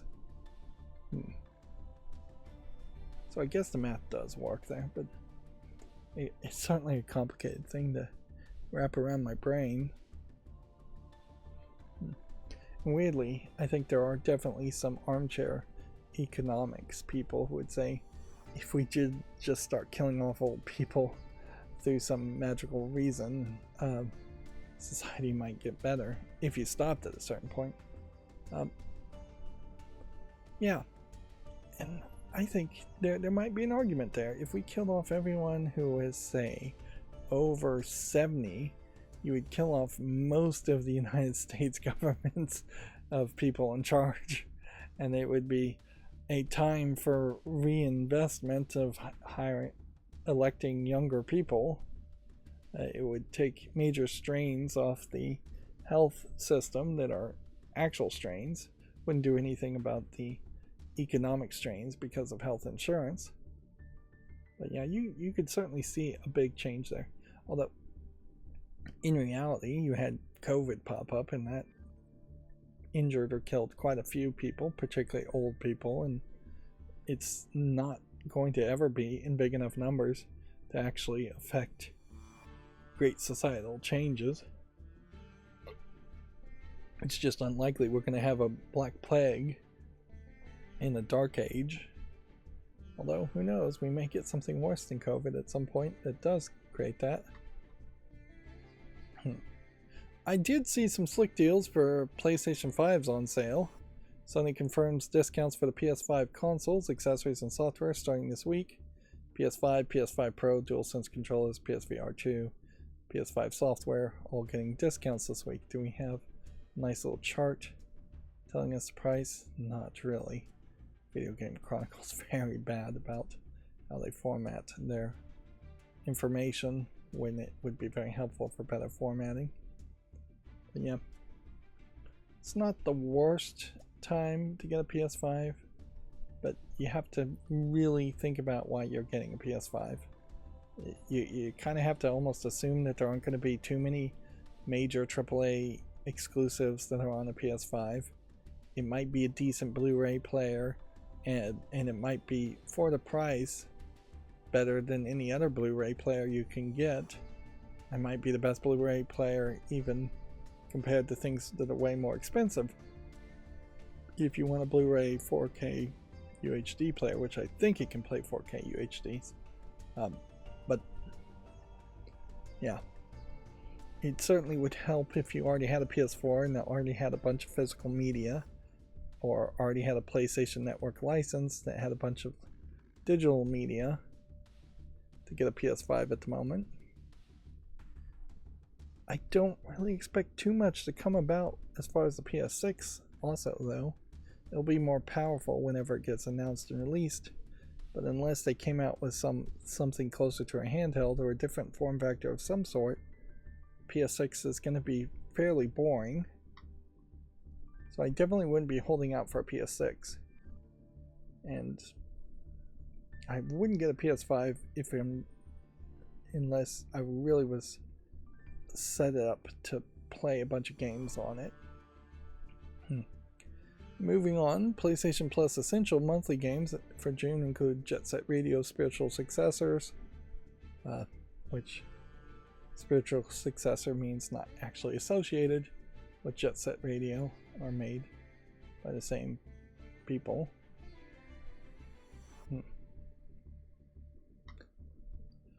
Assassin's Creed Shadows update adds Balatro and Dead by Daylight crossover content, which seems extremely out of place for the Assassin's Creed series, where I felt like the Assassin's Creed series had been fairly serious up until this point, although it was getting less and less serious as the game changed in Origins and Odyssey anyways, but yeah, it seems like they've very much just gone to the full level of doing crossover events. That being said, it is worth pointing out that there is seemingly no major controversies still hanging around the Assassin's Creed Shadows game, and there's not anybody just hating on it anymore. And in fact, there was almost nobody hating on it once the game was actually released. So it really was just mostly a case of Ubisoft doing a poor job of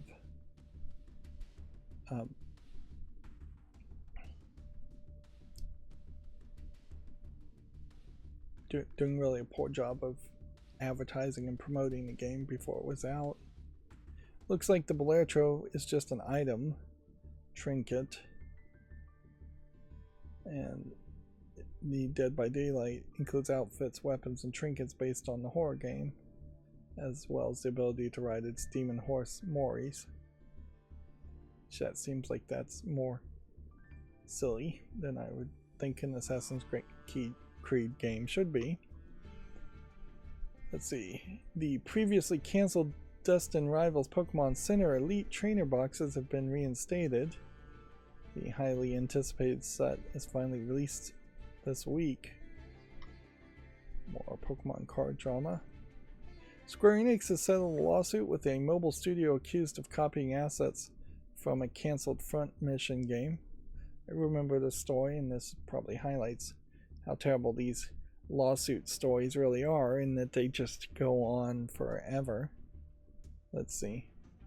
Publisher said that Metal Gear, the mobile game called Metal Storm, used art from the failed business deal, which who knows if that's true or not. Let's see what the settlement actually says, if we can find that.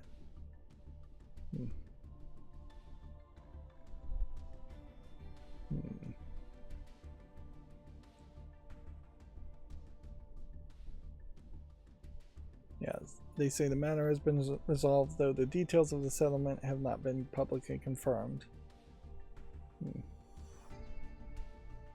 And a new trailer has been posted. Now, inherently, I don't know if there's any legal reason why you couldn't just straight up lie and say the matter's resolved and drop and try to kill a story. It is definitely on journalists, which, let's face it, video game journalists aren't real journalists, to confirm that the lawsuit actually has been dropped and that there actually has been a settlement. So I think this is a trailer for the mobile game that allegedly stole art assets. Which, yeah. This looks like an interesting intro, nicely animated. Of course, I have no idea what the game actually is going to look like. Very often when you have mech games, the cutscenes that show the people are just completely different from what the actual gameplay is and the robots.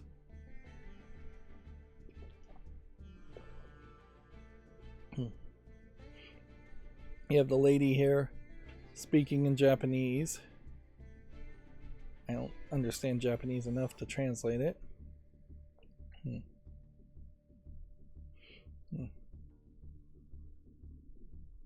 And she's getting into a mech suit.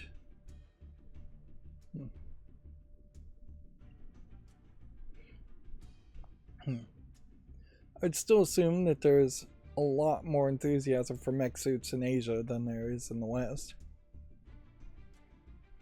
Looks like a fine enough trailer. Certainly.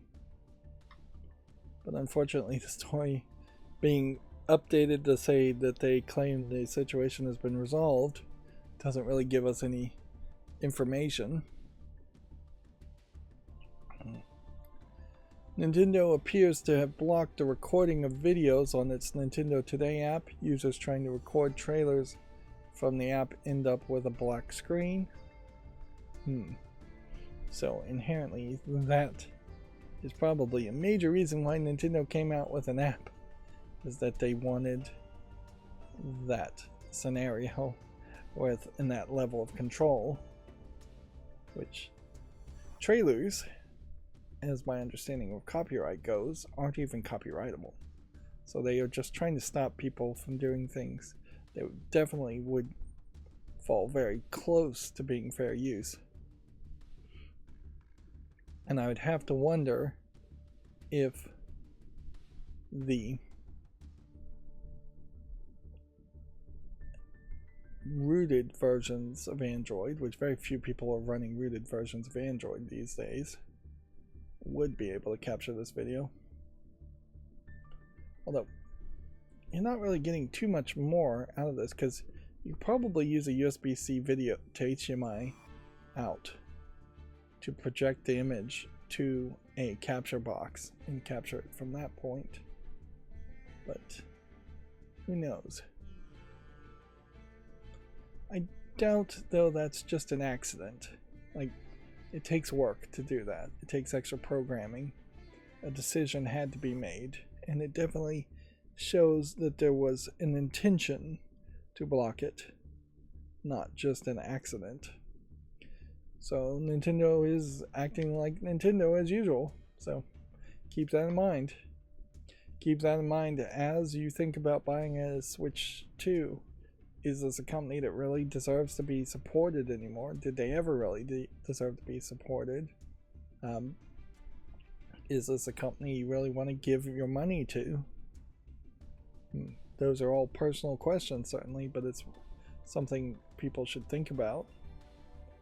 I don't think I'm going to start any major boycotts of Nintendo, but really there should be. There should be some really major boycotts of Nintendo, in the hope that Nintendo would become so weak that then the Mario licenses would have to be licensed out and put on PC and Xbox and PlayStation, or that Nintendo of Japan and Nintendo all around the world actually goes bankrupt somehow, even though they probably have 100 years worth of operating revenue to sit on.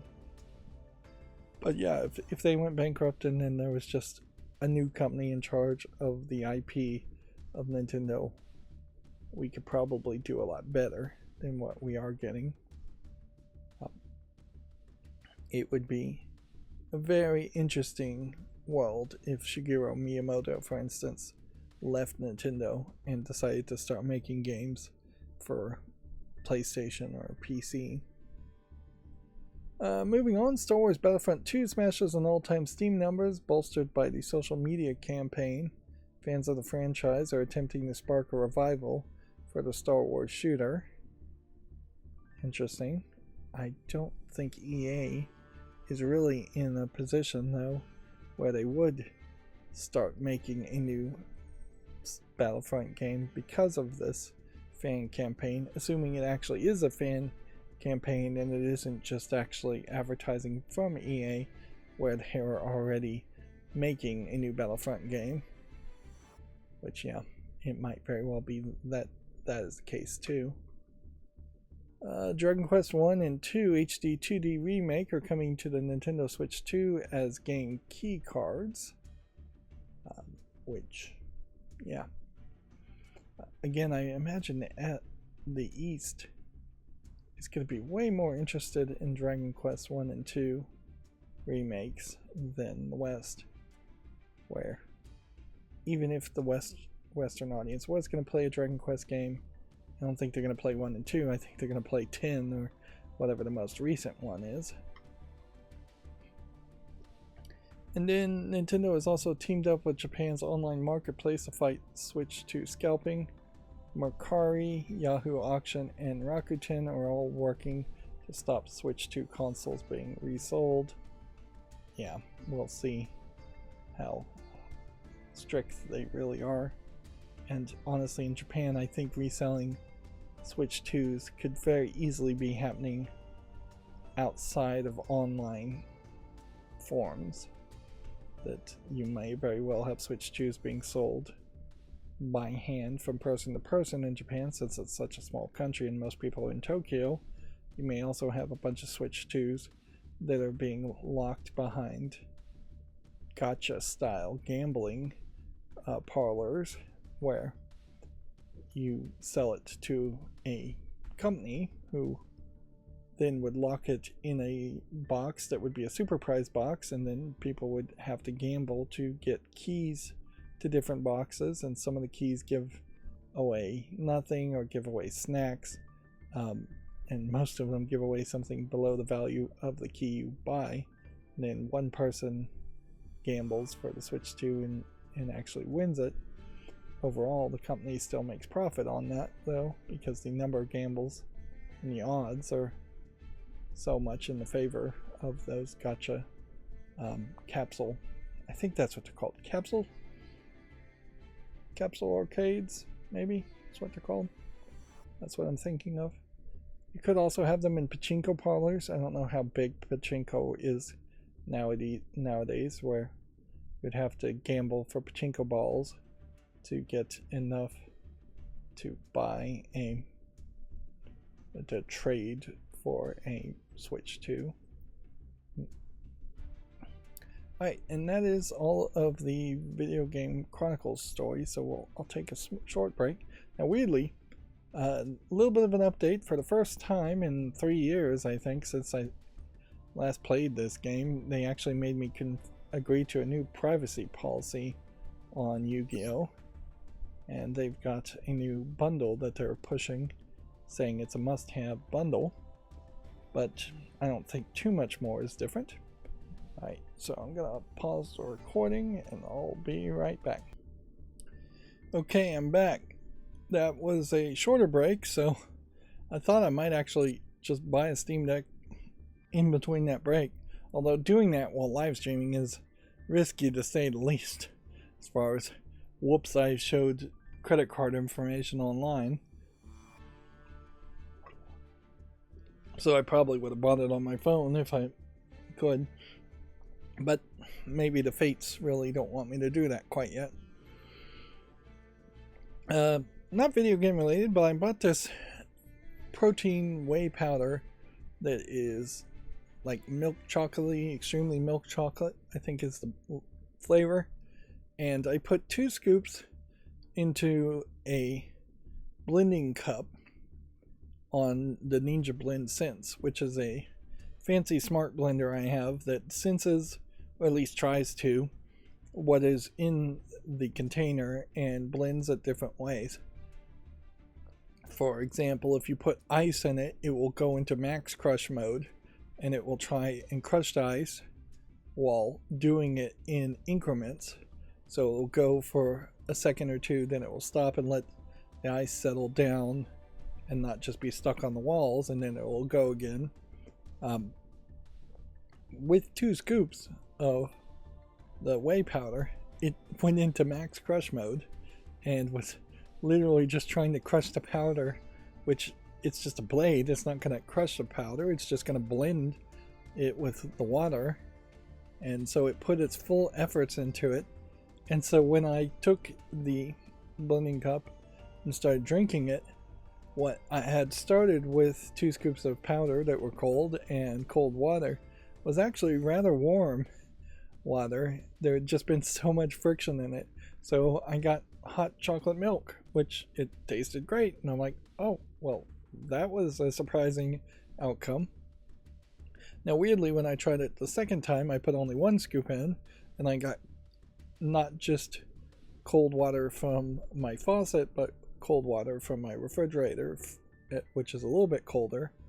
And while it still went in the max crush mode, it was not warm. So then it was more cold chocolate milk, which I like both, certainly.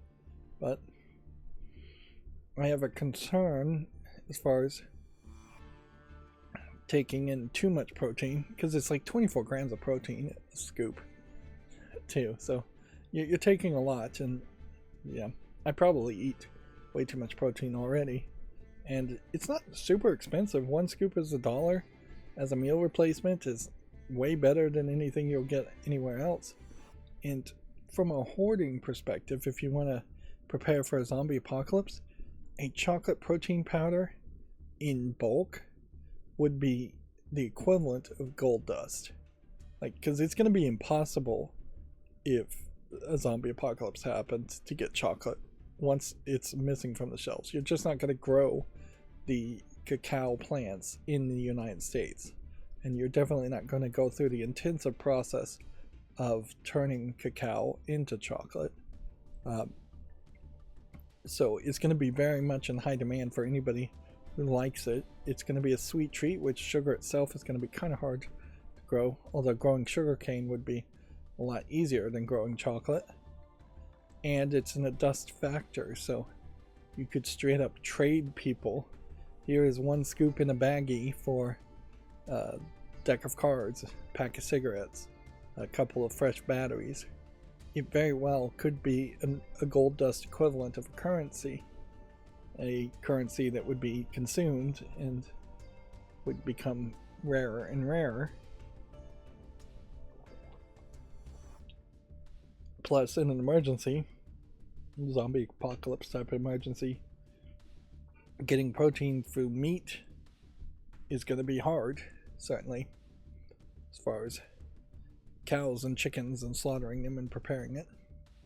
Of course, that has nothing to do with video games, although we do see scenarios like that in video games very often. Anyways, let's go through the Gematsu articles. Now, I may have manually opened some of these articles, I think. So we may not have the affiliated links open, the Steam links, for a while. Because this was where the 3rd tab still said some of these articles from just a day ago, and looked like things we hadn't talked about before. Like, the last thing I remember is this Tekken 8 DLC story, and this tab, which is actually the 4th page, was even further back that I went to open things. But yeah, I was getting the "Are you a human?" thing, and so unless my macros can always consistently defeat the "Are you a human?" test, there is just a danger that sometimes I won't get all of the oldest articles from Gematsu or Video Games Chronicles. Let's see, a first-person shooter, Davy X Jones, has been announced for consoles and PC. Again, we'll see if... Actually, I wouldn't know, would I? We did talk about this one before, but I can't... Oops. I'm not checkboxing things, so it's not until I've run my macro would I know if I've seen this game before, not if I've forgotten it. Narya of ... demo launches May 28th. This looks like a horror game.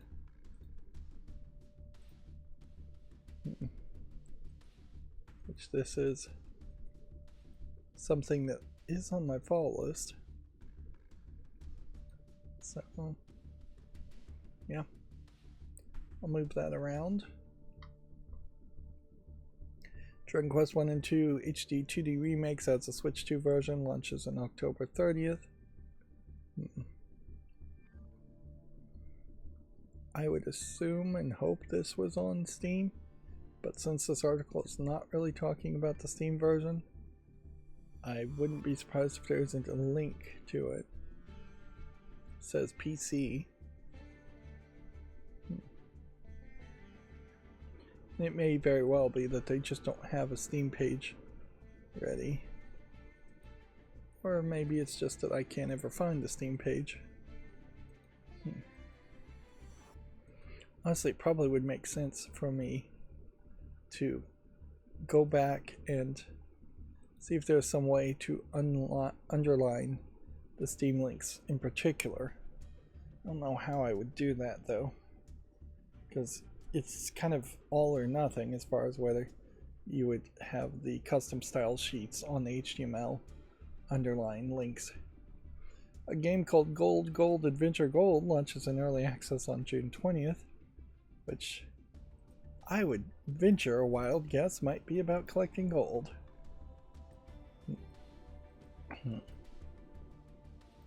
Increasingly, yes, I'm just trying to take everything off the fall list. Still, Digimon Story Time Stranger footage, real world versus the digital world versus battle and evolution, all being shown.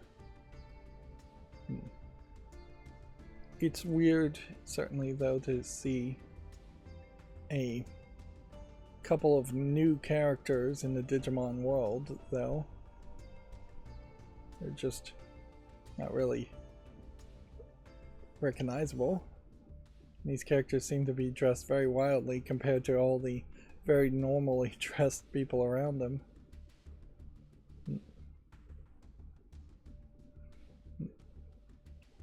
So it definitely seems like they are trying to revitalize the Digimon game series and take it into a next generation.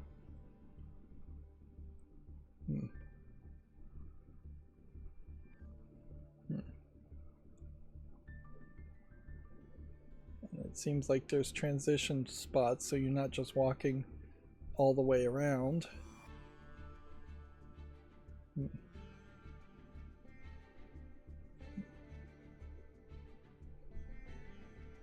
But I wonder how much gameplay really is in this versus how much of this is just a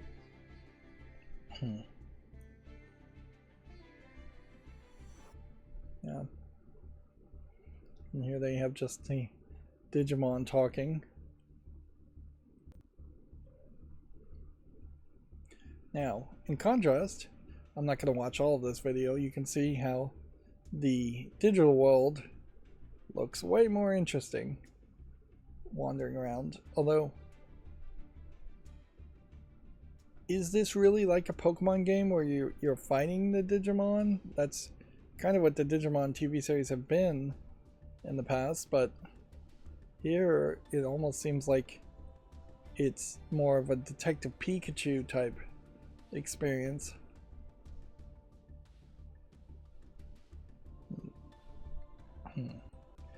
Let's see if we can see what the fighting is. There is some level of fighting, obviously.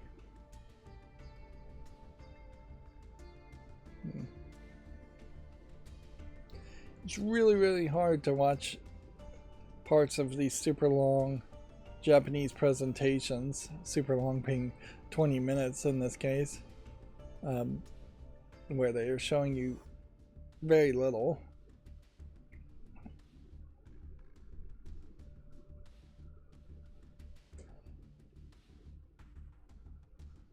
Yeah. I guess I have to just leave it at that. Like, Still really don't know too much about this new Digimon game, but I kind of hope it succeeds. I'd like to see Digimon be a real competitor to Pokemon, particularly if Pokemon games are never coming to PC, which they never are at this rate. Let's see, the Elden Ring Night Rain launch trailer, which is due out May 30th, is available if you want to check that out. I don't know if there's really too many people that need to check out the trailer, though. Either you are big into Elden Ring already and super happy with it, and thus want more content, or you're not interested at all in Elden Ring. I don't think there's a lot of middle ground. Still getting a whole bunch of Fantasy Life I announcements for the Switch 2 version launching on June 5th. It's kind of pointless to even click on a Steam link here just to see it once again. It's already rated very positively and has made it to my wish list, which at some point I feel like I may very well just decide to take it off my wish list just because it's promoting itself too much. Familiarity breeding contempt, actually. PlayStation Plus monthly games, bonus game catalog, and classic catalog titles for June 2025 have been announced.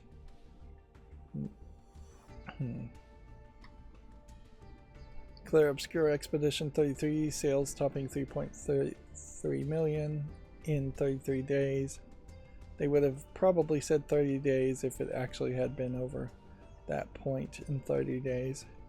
So more than likely they got a big boost after the 30-day mark to put them over 3 million, because you could have also made a headline that said it sells topped 3 million in 30 days, and that still would be the kind of number nonsense voodoo that people do in their minds to try and make a connection when there really isn't much of a connection. 33 days versus 33 units, 3.3 million units sold, and a title of 33, which refers to the age of the characters in the game. All very different numbers and not even on the same scale. Teenage Mutant Ninja Turtles Empire City has been announced for Steam VR and Quest. Which, crazy that anything would be announced for VR. Let's give it a chance here and just see what it might look like. Well, those hands look weird with just 2 fingers and a thumb.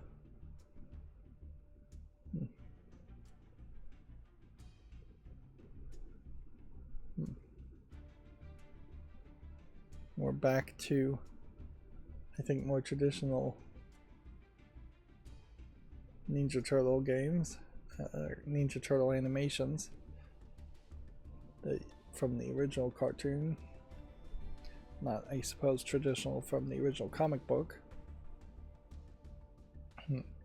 There's been a lot of Ninja Turtle games over the past 5 to 10 years, and all of them feel like they are very different and targeting completely different audiences. And the reason for that is, I believe, because Ninja Turtles IP was sold to Nickelodeon, and now Nickelodeon is trying to license it and get as much money out of it as possible, which is probably not a bad thing, because in the 10 years previous to the last 10 years there's been very little Ninja Turtle stuff. A fantasy co-op roguelite action game called Lort has been announced for PC. Almost close to Lord of the Rings, but that would be LOTR, not LORT.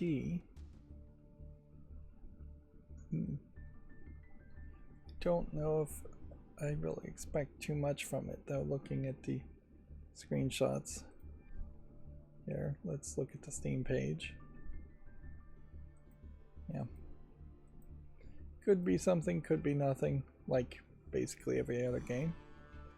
Mind's Eye introduction trailer, game creation tools, and post-launch content have been detailed. A constant stream of new content, apparently. So, got some screenshots here, it looks like, for a game called Mind's Eye, which I don't recall if I've heard anything about Mind's Eye up until this point. Probably have, but it has probably been forgotten. Seems like it's been forgotten. Yeah. I don't know if that's particularly the best name. We've got a trailer explaining the game to me.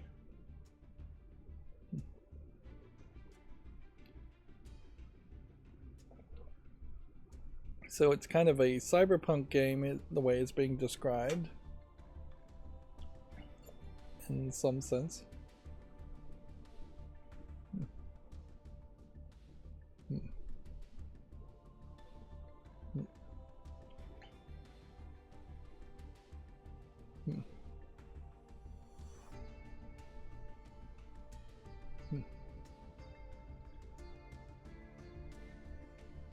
It's gonna be some kind of conspiracy story, and I've already lost a lot of interest in the story. Let's see the actual gameplay here.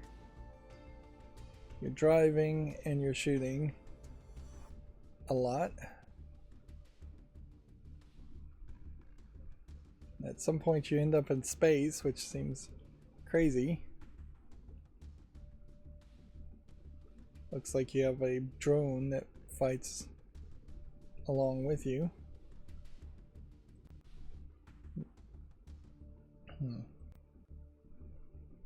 Yeah. They're saying that they're just going to constantly add more and more gameplay as I'm skipping around here.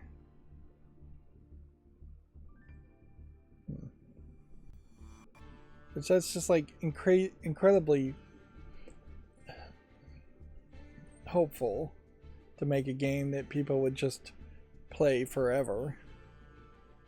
Well, from what I've seen skipping around here, I'm not seeing really anything that feels particularly unique. Now, basically, maybe this is an attempt to make something that is half GTA and half Counter-Strike 2, but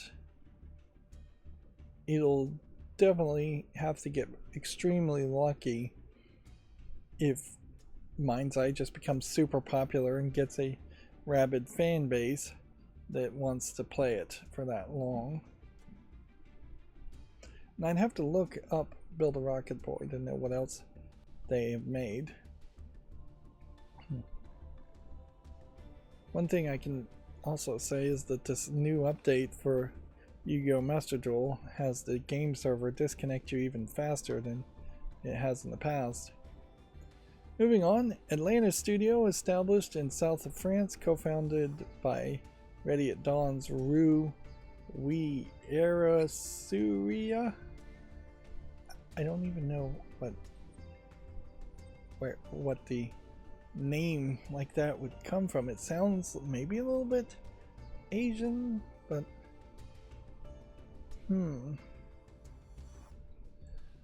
yeah, I don't even know how to pronounce that name.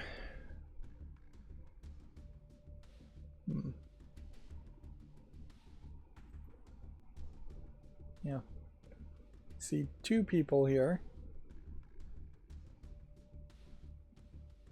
So this guy, if I was to guess, seems to be very much on the other side of Asia, in India, Pakistan areas.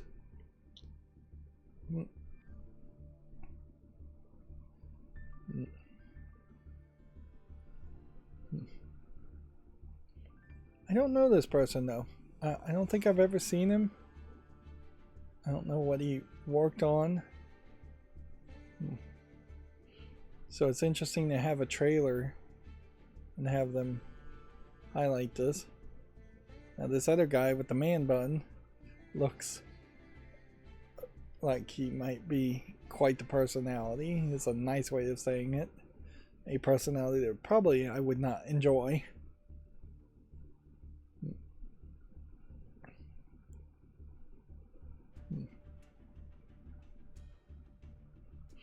Okay, so we have a new studio. We have a couple people I don't recognize co-founding it. And they're currently at work on their first ambitious game. And that's about all we can say. Star Rupture co-op gameplay video is also available if you want to check that out on Gamatsu. One of the YouTubers I follow has a series called I don't even know the name of the series. It's like Why Games Fail or something along that line. And it follows, no, it's called Death of the Game is the name of the series. And he went through like the entirety of the Command and Conquer series, like 12 games, talking about how Command and Conquer has died for the most part. Just because there was too many spin-off games that weren't well received and too many mobile games in recent times trying to revitalize the brand while not actually revitalizing the idea of a real-time strategy game, which in fairness I'm not sure if a real-time strategy game could catch on to a new audience, frankly. Those games in particular are perhaps a thing of the past just because you have to use mouse and keyboard so much.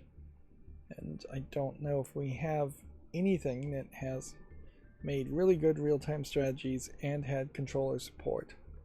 Which, weirdly, I think you could probably have a real-time strategy that was really popular if it had controller support, playing it on something like a Steam Deck or Switch 2. Putting a lot of time into it, but you can't put too much time into it, and that's the problem also with a lot of real-time strategies, is that they just went on too long. They were too grindy, too repetitive. Alien Hominid Invasion and Alien Hominid HD for the PS4 and 5 launched June 10th. I'll mention that.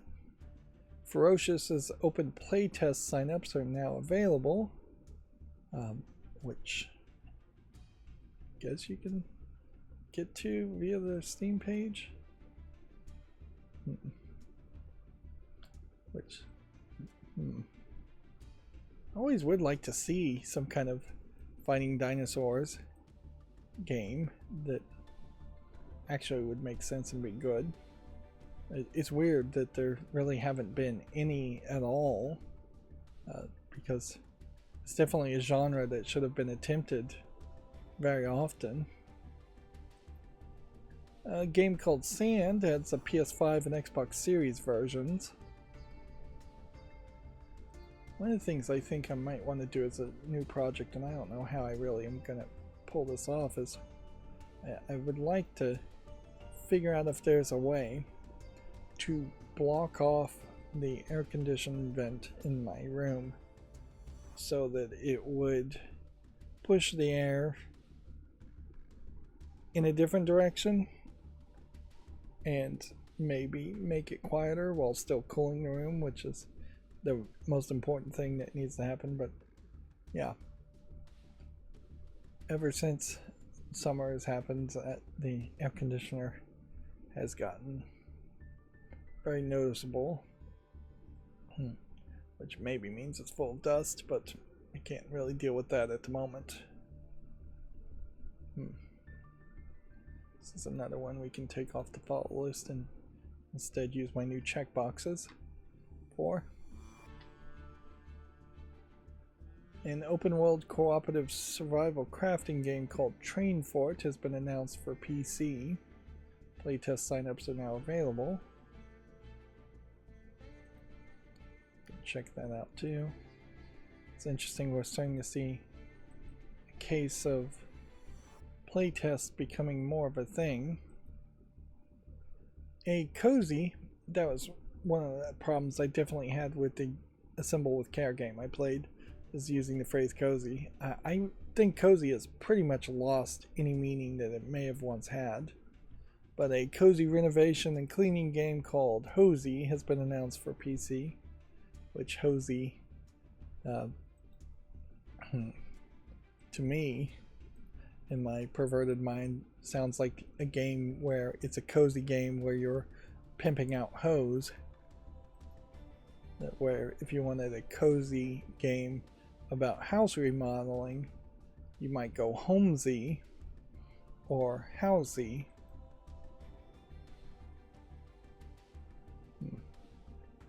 Yeah, it's questionable. Is there really much of a difference between a cozy house remodeling game and just better established, already successful house remodeling games? Like House Flipper 2, for instance.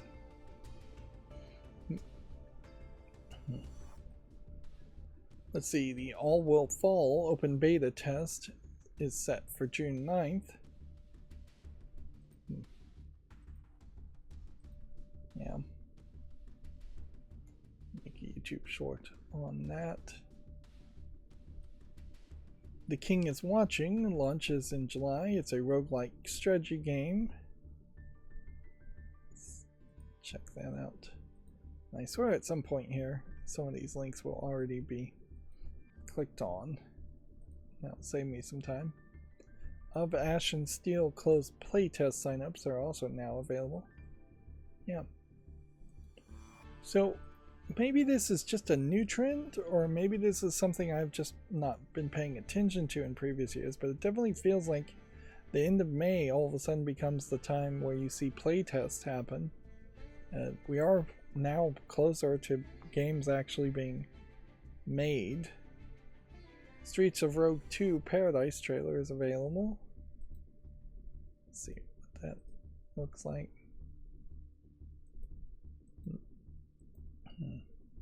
Yeah, that might be something I can't really tell. But yeah. Okay. One more article and then we'll have the ones that have automatically made the links open. EA canceling the Black Panther game we already talked about. The company is going to focus on a small handful of franchises going forward, which I kind of thought EA had already been doing that, but apparently they're going to focus on a smaller handful now. A 3D Metroidvania platformer called Mycelia, I'm not sure how you'd pronounce that, Echoes of the Past, launches in 2026 for modern consoles and PC. My plugin that rewrites the text here is now using the phrase modern consoles, which is now a new definition in that it is excluding older things. No longer does it include PlayStation 5, Xbox One, Switch One in its definition. Modern consoles are just those 4 consoles. Whereas my translation for consoles is just going to include basically everything. And there may be several console translations too. Like consoles in general should include PS4 still and the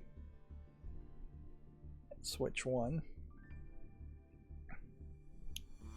One of the things that's weird is whenever I'm streaming, every now and then there is a blue LED that lights up and gets reflected on a picture frame that is in front of me to the left of my TV, and I cannot figure out what is creating that light. The only blue LEDs that I know of are on my computer, but my computer is nowhere close to that where it could reflect that.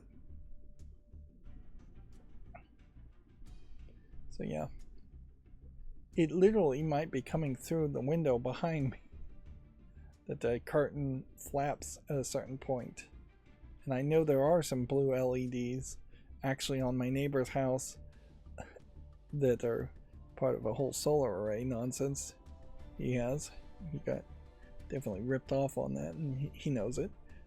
But they have these bright blue LEDs that are just always lit up, and weirdly they have like smart connections to them,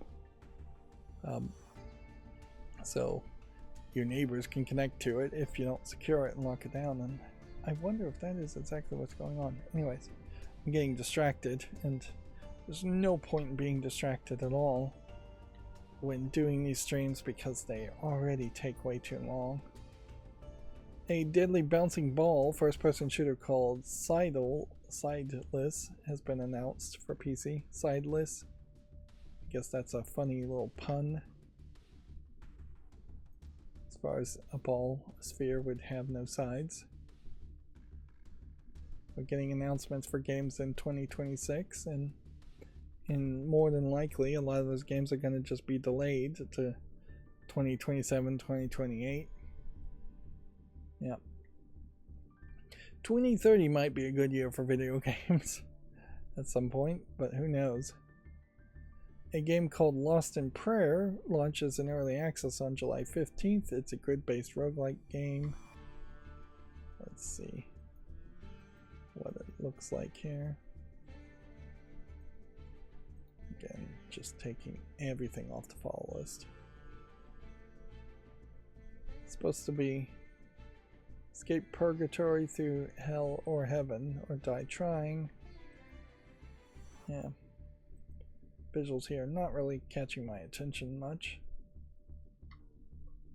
This really also goes to highlight just how many games I put on the follow list prematurely before I set up the checkbox system. Just how many games get announcements and then do not have a release date for months. If not possibly even years, or never get released in the first place. Weirdly though, I still am at a very weird imbalance where I have like 300 to 400 more YouTube shorts I need to schedule, so the next couple of months are going to be very much full of YouTube shorts showing up on my channel, hopefully not annoying too many people. Hopefully getting me actual views and watch time and subscribers. Probably not getting me too much watch time though.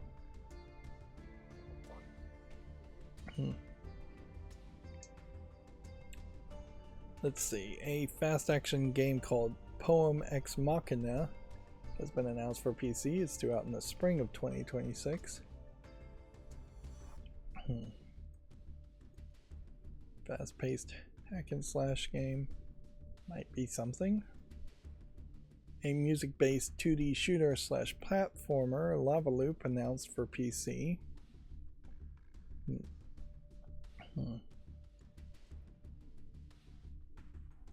Which, okay.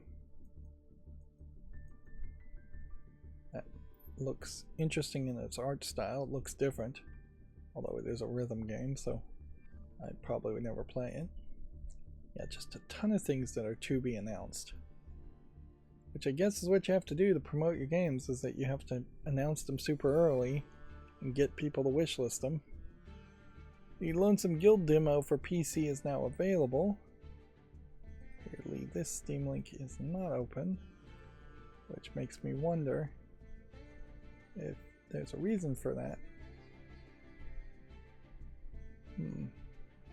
Doesn't have anything to do with the tags and not being family friendly. And I don't think my curation is programmed to close tabs because something is already checked. So I don't know what happened there. An isometric survival horror game called the Funskin Project has been announced for PC, which definitely feels like something you could misread as like the Fukushima project. Although Funskin is much more creepier of a name. The flight adventure game Paper Sky adds a Switch 2 version, which is way too many of these games on Steam. I don't know if they're all made by the same person or not, but we've seen far too many games where you're just flying around and it seems like they aren't doing anything else. which in particular, that might be another reason to have a checkbox to just know for certain that we've seen this game before, which I'm not sure we have. The side-scrolling platformer Cosmic Holidays adds a PS5, Xbox Series, and Switch versions. Here we can see this is on Steam too. Ideally, I would like to be able to find some way to put the headlines from Gematsu on this page and the Steam page all together in like frames, but there's no way I can think of off the top of my head to accomplish that. That seems like that would be a lot of work. You'd have to probably have a dynamic server doing it for you. There might be a plugin for like dual browsing, but I don't know how my macros would automate that to make it work either. So that's a thought, but it's not going to be acted on anytime soon. Astral Sense Studio announces an action RPG called Fallen Fates for PS5, Switch, and Switch 2 and PC.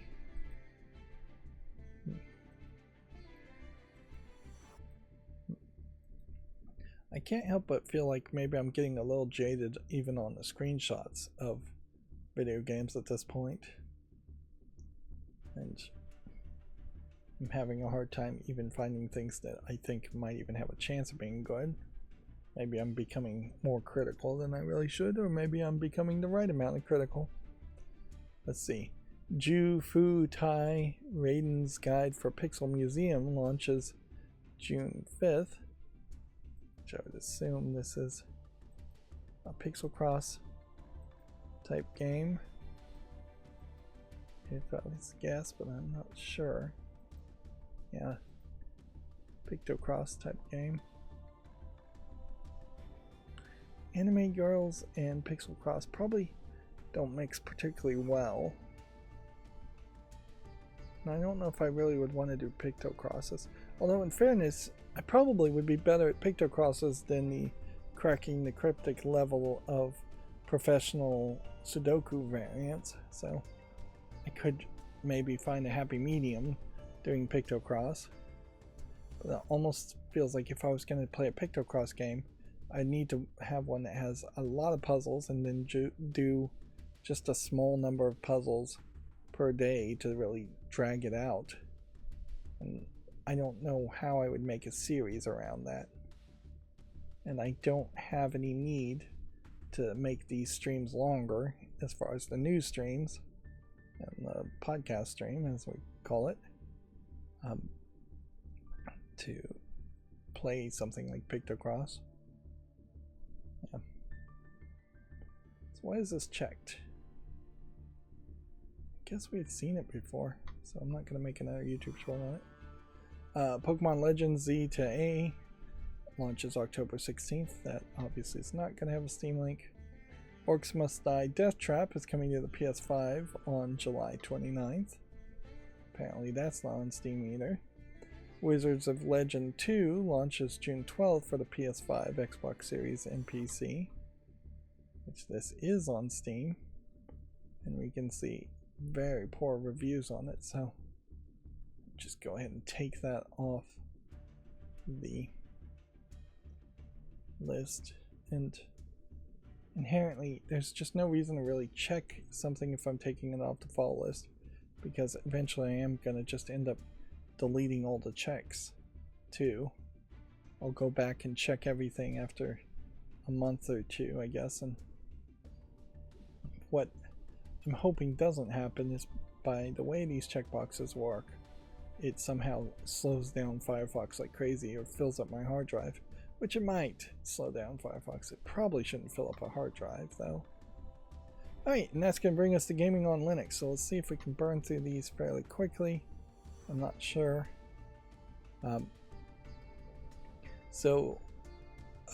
There's a game here they're promoting called Watchword, which gives the Baleritro treatment to Anagram World games.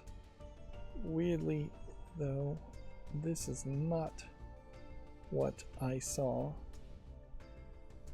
when I saw Game Maker's Toolkit, which I believe was the maker of Watchworld.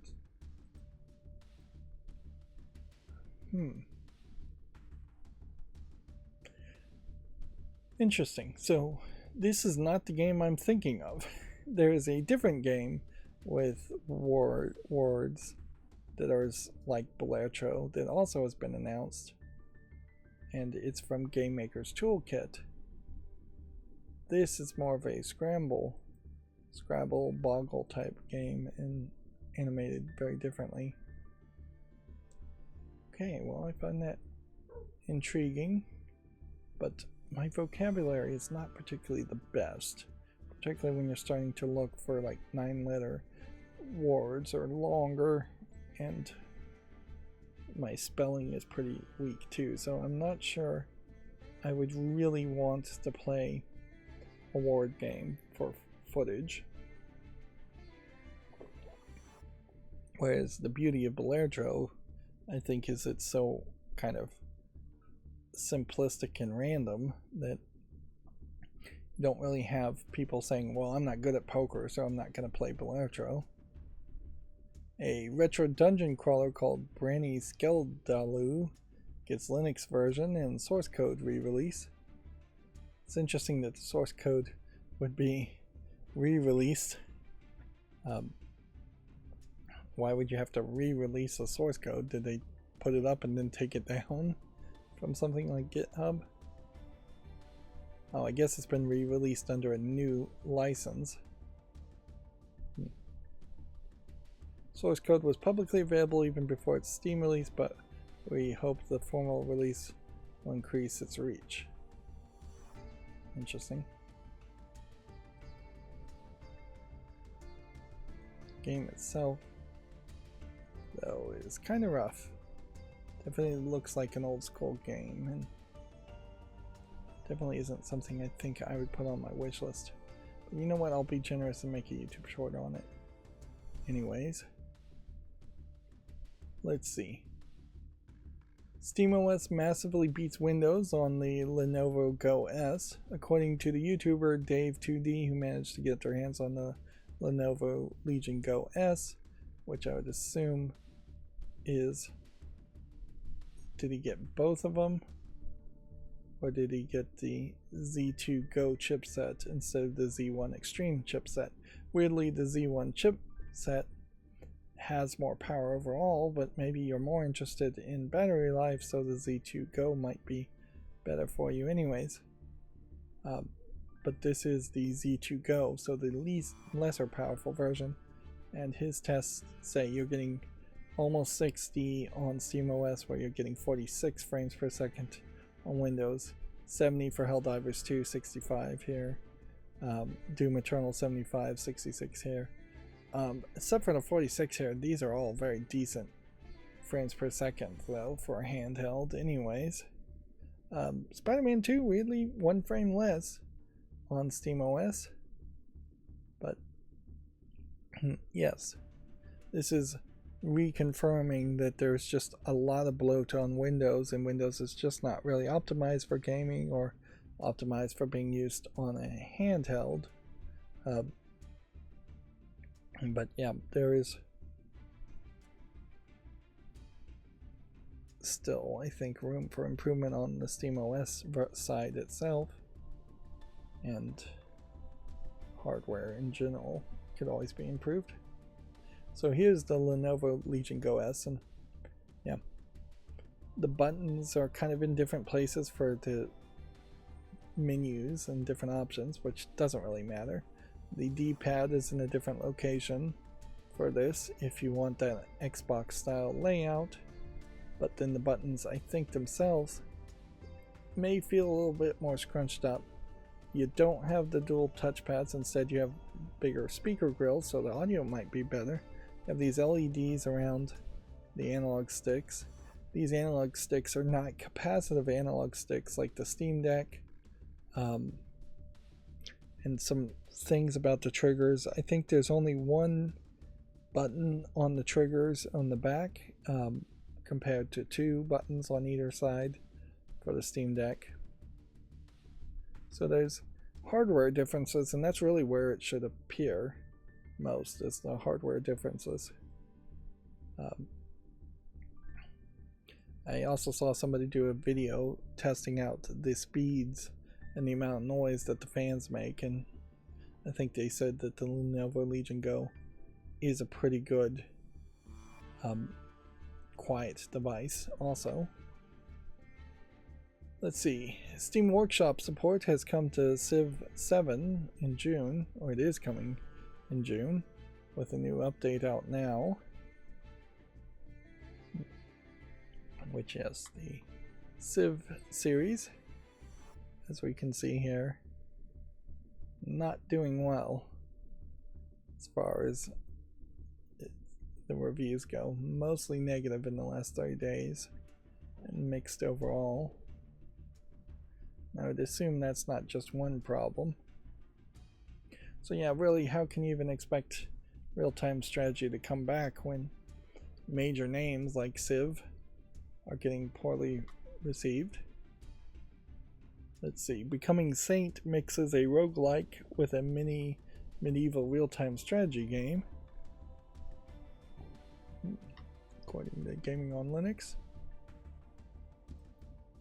Which again, that might be something. Might be a fairly interesting story, at least. Let's see. The SteamOS 3.7.9 beta has fixes for the ROG Ally, the Lenovo Go S, and booting on Strix Point, which Strix Point I believe is a slightly older version of the AMD hardware compared to the Halo setup, but maybe not. Maybe Strix Point is the newer version of setup, or maybe just a different version. And I haven't even turned on my Steam Deck in a couple days, so I didn't know about this beta. But in fairness, I don't really just need to turn on my Steam Deck every day to install a beta and then not actually use it. So we're getting general fixes, and it may very well be the case though that Valve is now going to think harder about going to 3.8, and they may just have a 3.7.10 instead to continuously support and improve these two pieces of hardware in particular. So they are already being very ambitious by supporting both the Steam Deck and 2 more devices, which, yeah, they may not be comfortable going to a 3.8, or they may not be comfortable going to a 4.0. At some point it might make sense to say, once we get to 4.0, the ROG Ally and the Lenovo Go S and the Steam Decks all should run pretty much perfectly, and at 4.0 we're going to start thinking about adding new functions and supporting newer hardware. So it could be a year from now before they get to 4.0, or it might be they wait until they can just support PCs in general. Oh, this is also not video game related, but I just remembered I also watched half of a movie and then got bored and fast forward, called The End on Hulu, which had this weird musical aspect to it. Definitely felt like a stage play that had been converted to a movie, but I didn't think any of the music was good. It just felt like singing out the words without there being any real musicality or expertise around the singing. The words didn't really seem like they were set to particularly good tunes, and I don't know if there was ever really a duet or anything. I was obviously fast forwarding through a lot, and I don't think the story was particularly good either. So I would not recommend checking out The End, although it may be one of those fancier movies that people do seem to enjoy and then it goes over my head. That's also a possibility. Let's see. Moving on, putting Team Fortress 2 inside of Half-Life 2 Lambda Fortress is coming to Steam. This is a crossover mod.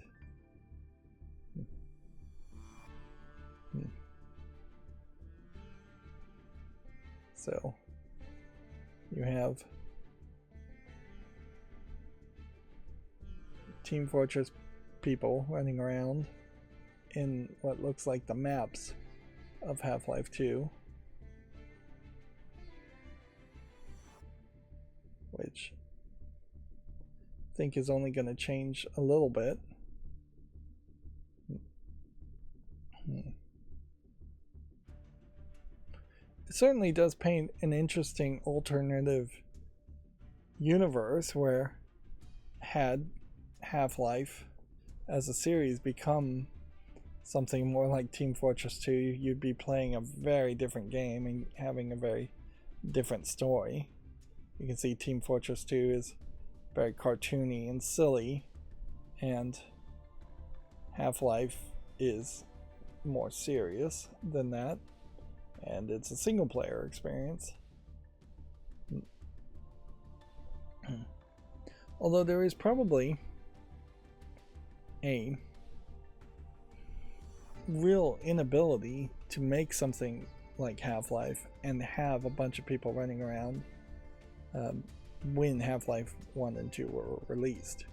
In modern times, obviously this mod can do it, but yeah, if you wanted to make a whole new revolutionary physics game, you pretty much have to make it a single player game. You can't have a bunch of people running around with gravity guns moving objects all over the place. It's going to get too crazy too fast.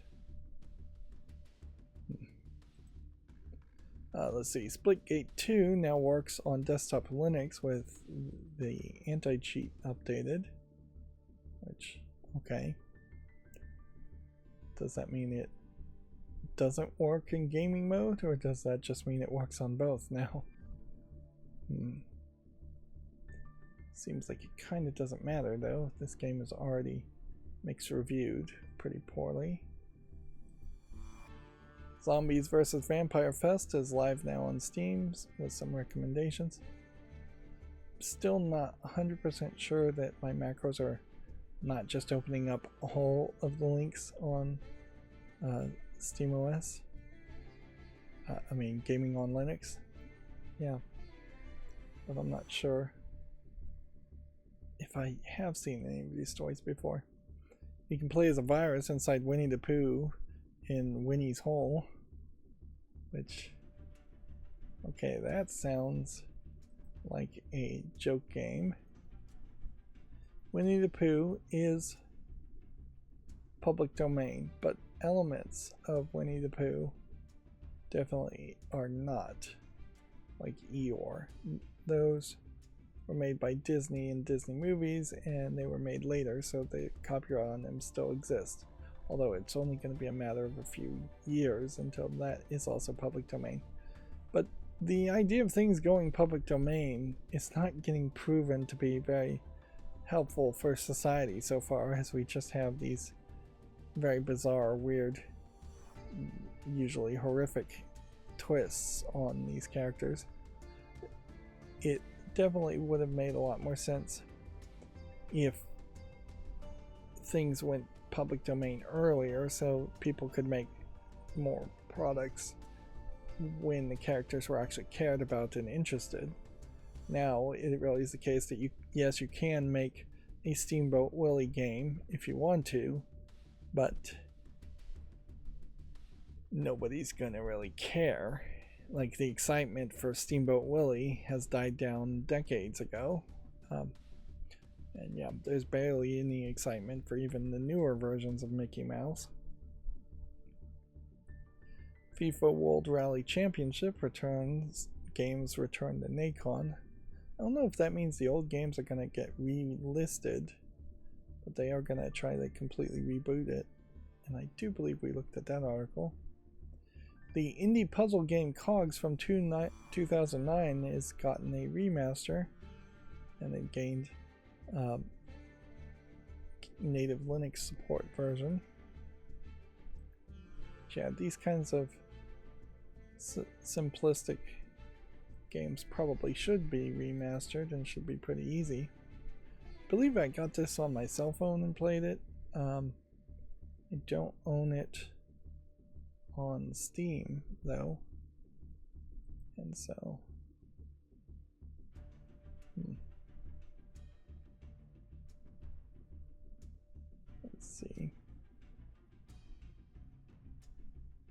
So they're calling it COGS Remastered in an update, but it's just labeled as COGS here on Steam. And this would be a game I would be fine with playing, but I may not have much to say. 2009 game. Graphics are probably slightly better, but not amazingly better. You definitely wouldn't want to go crazy with this and try and like have ray tracing and all of that added to a game like this. A game like this built in modern days, if you were using like the Godot engine, would be very easy to port. And even at the time though, kind of a simplistic game. Obviously very positive, and people enjoyed it when it was first launched, but still kind of simplistic. And then the SteamOS Manager for BIOS updates, TDP, and GPU clock controls are now upsourced. Valve's official public GitLab listed them. GitLab, I assume, is like GitHub, but a different website, not run by Microsoft and owned by Microsoft.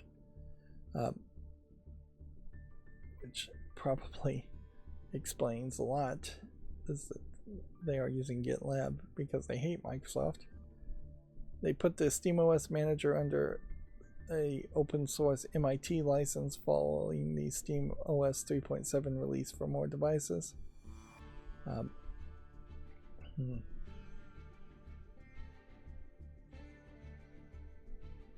Let's see. SteamOS Manager is a system daemon that aims to abstract the Steam interactions with the operating system. Valve's goal with it is to have a standardized interface so that SteamOS specific features in the Steam Clinic, e.g. TDP management, which I think is the thermal displacement management, can be exposed in any Linux distro that provides an implementation of the dbus API. Which, yeah. So I think what this is saying is that this is a software where if you have some version of Linux and hardware that lets you change the TDP, then this will be the middle ground API to connect that kind of control to the Steam client and the higher level launchers, which is going to potentially make it easier overall to adjust maybe the GPU clock also, or do BIOS and dock updates, storage device maintenance, Twix, external storage device formatting, max battery charge levels, and more. So yeah, there's a lot of stuff in the Steam client that is on the Steam Deck right now that is getting more and more into that hardware level and less into the software level, and so I imagine they definitely want to try and keep that code somewhat separate. We may very well find that other operating systems like Bakelite and Chimera OS may be able to use the SteamOS client or SteamOS Manager to control hardware in a consistent fashion. Let's see. Apparently they're also trying to introduce a download mode, which is a low power mode for downloads, and get the handheld that will keep the mode active until all obtained handles handles are dropped. So it could go into a low power mode to download games and updates without draining your battery too much, with the screen being at its brightest and maybe the screen even being on. This is the first I've heard of SteamOS Manager too, so Gaming on Linux says they don't know if this is a feature that has been added or if it was already there. That's the last of our Gaming on Linux articles, so we didn't go too long around all those articles, and it seemed like most of those, if not all of those, were new. So I think we hit the right number of newspaper articles. So I'm going to say my macro worked on that aspect. Moving to GameDeveloper.com, though, we may find that we have some extra stories. Again, EA obliterating Black Panther developer cliffhanger games and the studio closure. A behind the scenes, check out Kita Takahashi's adorable 2AT storyboard sketches. This is a GDC article. I guess you could just watch a slideshow here of characters.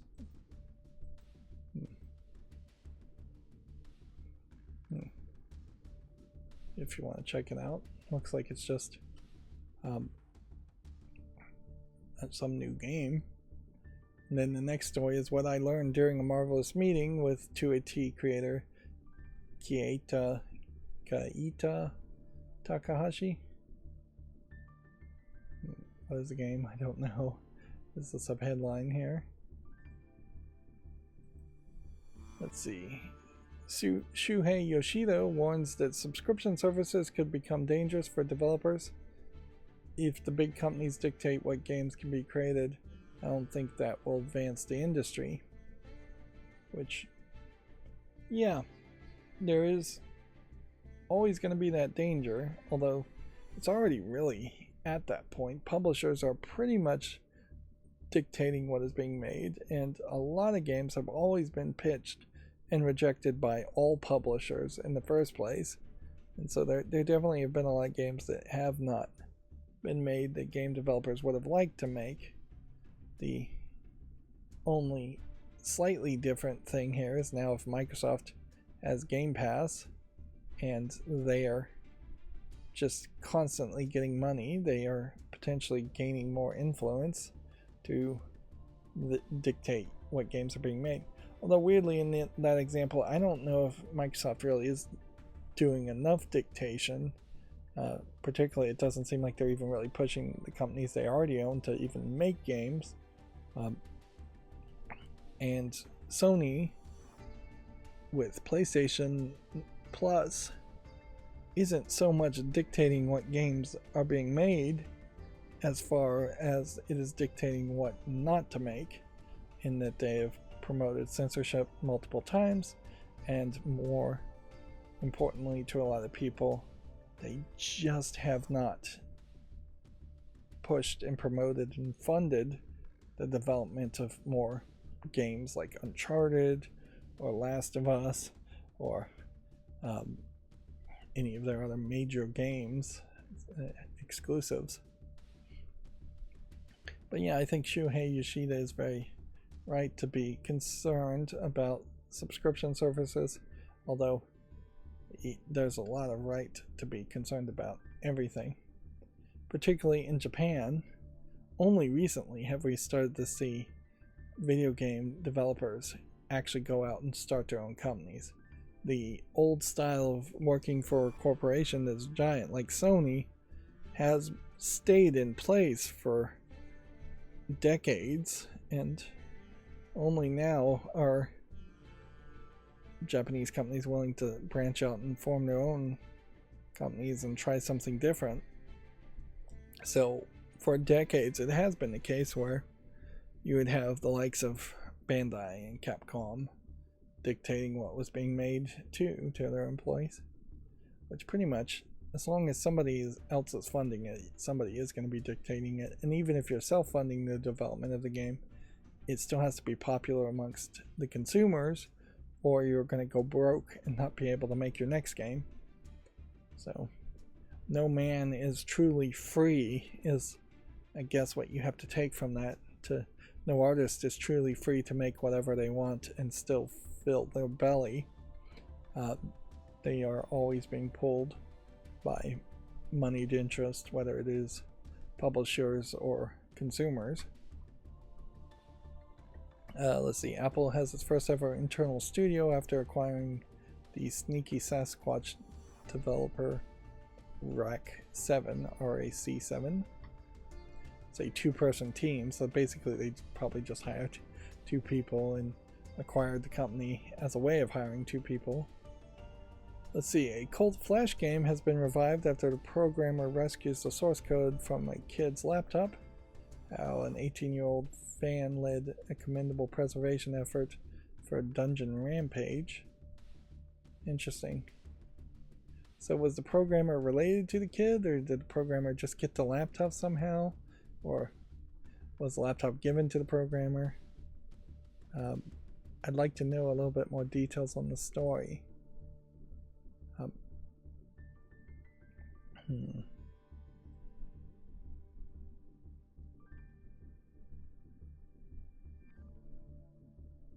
So, yeah.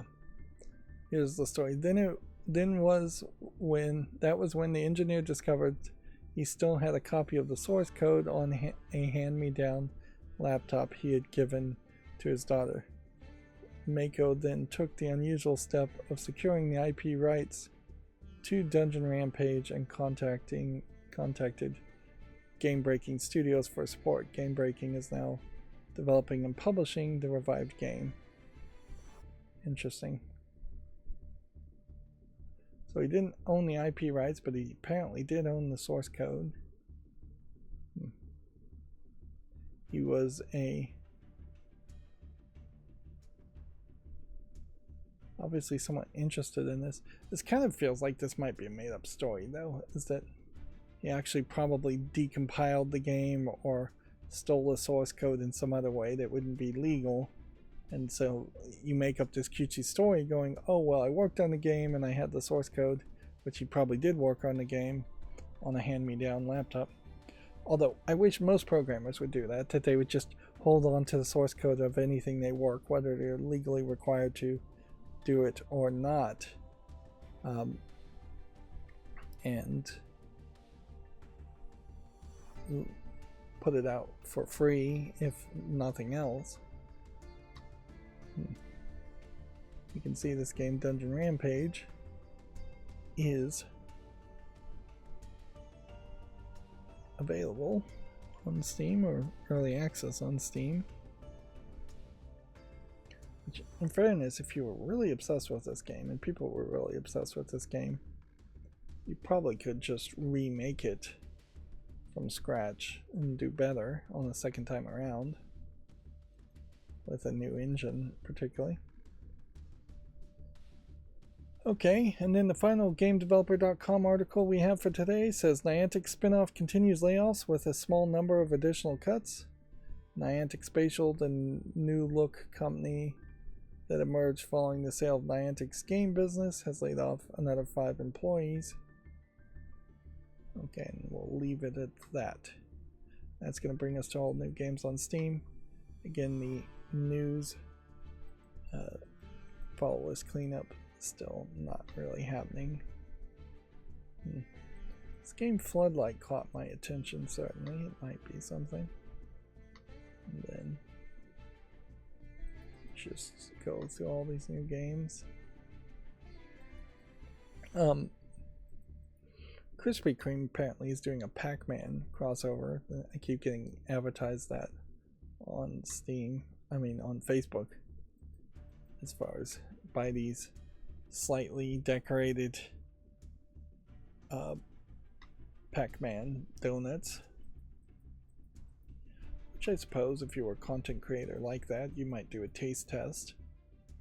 You could certainly try something sillier, do a power hour, and eat 60 donuts in 60 minutes, which the sugar would potentially kill you if you did a power hour with donuts if you're diabetic, but it might not really hurt you too much otherwise.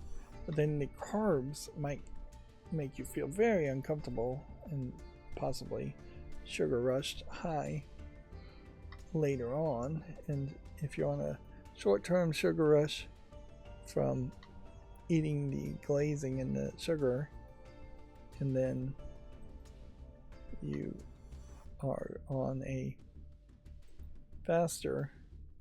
long-term sugar rush, you may just have a very bad couple of days Yeah. I would definitely suspect you should stay close to a toilet if you're going to do that. But I don't know what else you can really do with something like that if you're a content creator, and I don't think anybody really should just be buying Krispy Kremes for gimmicks. If anything, I would imagine Krispy Kreme, this one looks interesting. I think buying the standard things, just regular glaze from Krispy Kreme, is probably going to get you the best return on your money. Things that will stay consistent. Pretty much anytime there is a gimmick food product, it tends to be inconsistent or bad. And if a gimmick actually is good, which it rarely is, you would suspect. I'm gonna say no to this one. You would expect it to stay on the menu more than likely. Again, I'm just gonna try and remove anything from the follow list I can. Of course, I personally don't really make content like that, because I don't do face cam, so it would be very weird if I was just on the microphone saying I was eating 60 donuts in 60 minutes. Probably could do it though, but I wouldn't feel good about it, which is really where in my old age I've resolved as far as eating food, is I'd rather eat good food and slightly healthy food if I can, instead of eating massive amounts of food and ridiculous. So I don't go to buffets per se, because the buffets are almost never never actually particularly good food.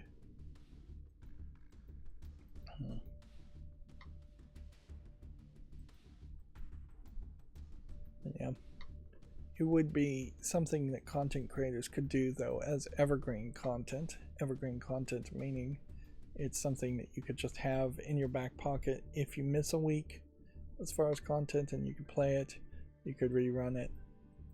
Certainly could try all kinds of gamer fuel type drinks and make tier lists and things like that. Things that are not really important for the time that they air, whereas most video game content like this news streams loses almost all of its relevancy the second it is a month later. It has maybe a little bit of historic value, particularly my streams may be showing off games like this that might get removed from Steam, and there may be no evidence that they exist at all in the future. But yeah.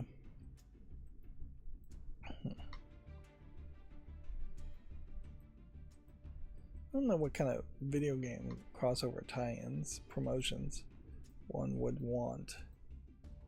They've done a lot, McDonald's and other places have over the years, and the only ones that really are interesting is like McDonald's Monopoly in the past have given away Xbox games or Xboxes in particular.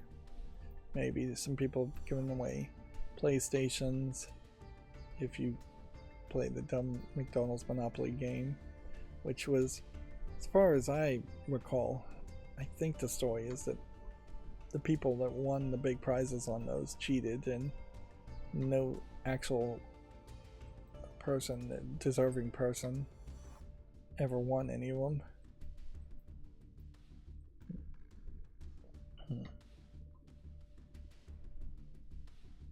Yeah, here's a point and click that may have a lot of the problems of the point and click I tried to play before, in that there's just a lot of stuff here. But if you can press the spacebar and highlight the interactable objects, that's not a problem. But there is definitely a danger. Now, something is very weird here. It says, like every screenshot, a lot of these screenshots have a different look for the character. Like different hair colors, different outfits. I guess that is perhaps maybe a more female perspective as far as maybe you're controlling multiple characters, or maybe the character just changes their appearance quite a bit. But for most people, you would expect the characters to have the same outfits and be the same person. Yeah.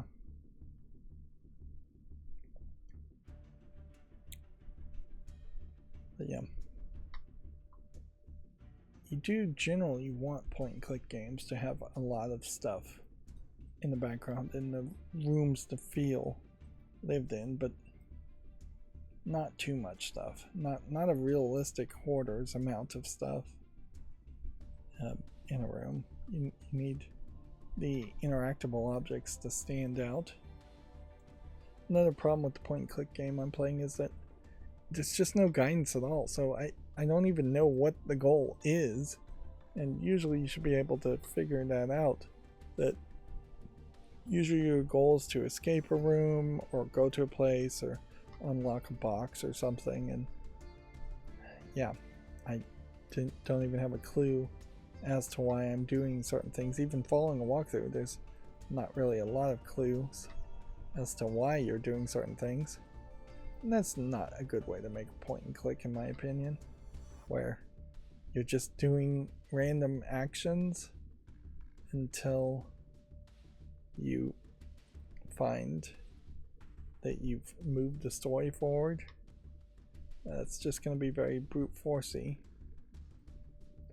I'm still not sure if any of these visual novels should be things I make YouTube shorts on. Like, I really have seen probably no evidence at all after putting out thousands of YouTube shorts that any of them have gotten any real views. Not that any of my shorts get real views, because what would real views be for shorts would be millions upon millions of views, and I'm lucky if I get a couple hundred, 500 views at best, which is still 500 more views than I would have gotten had I done nothing. So I'm seeing a lot of other content creators also promote the idea of using AI to make clips and shorts out of their longer format content, which I think only really works if you have multiple people behind cameras, or in front of cameras actually. But yeah, if you're just a single person, I don't know how much auto cutting type AI editors can do, or how well the text to speech to put text on the screen really can work.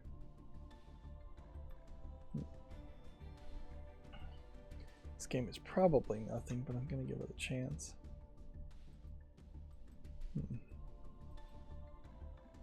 I'll say the same for that one. So we also are at a point now. Do I want to put this on the wish list? I guess I do. We also are at a point now where we might have more new games coming in on Steam to catch up for the 3-day weekend. I honestly think we will be done fairly quickly. Maybe in a minute, maybe in 20 minutes. Yeah, I just don't think this is going to drag on that long. And sure, it might drag on a lot longer if I... Let's see, do I want this game? Yeah, I'll put it on the wish list. It would drag on if I had the follows cleanup still going and working. That'd make it longer, obviously.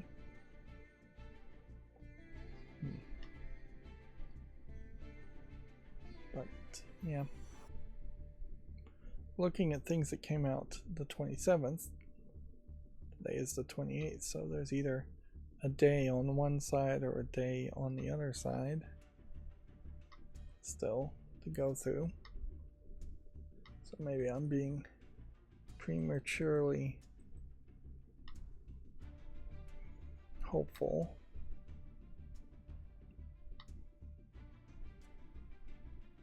I'm a little surprised it's taken this long, but I'm starting to become, I think, a little bit jaded on looking at all these games. And the only other content creator I knew that would look at new releases of games did eventually, well, it was a podcast of 3 people, Total Biscuits podcast, before he died.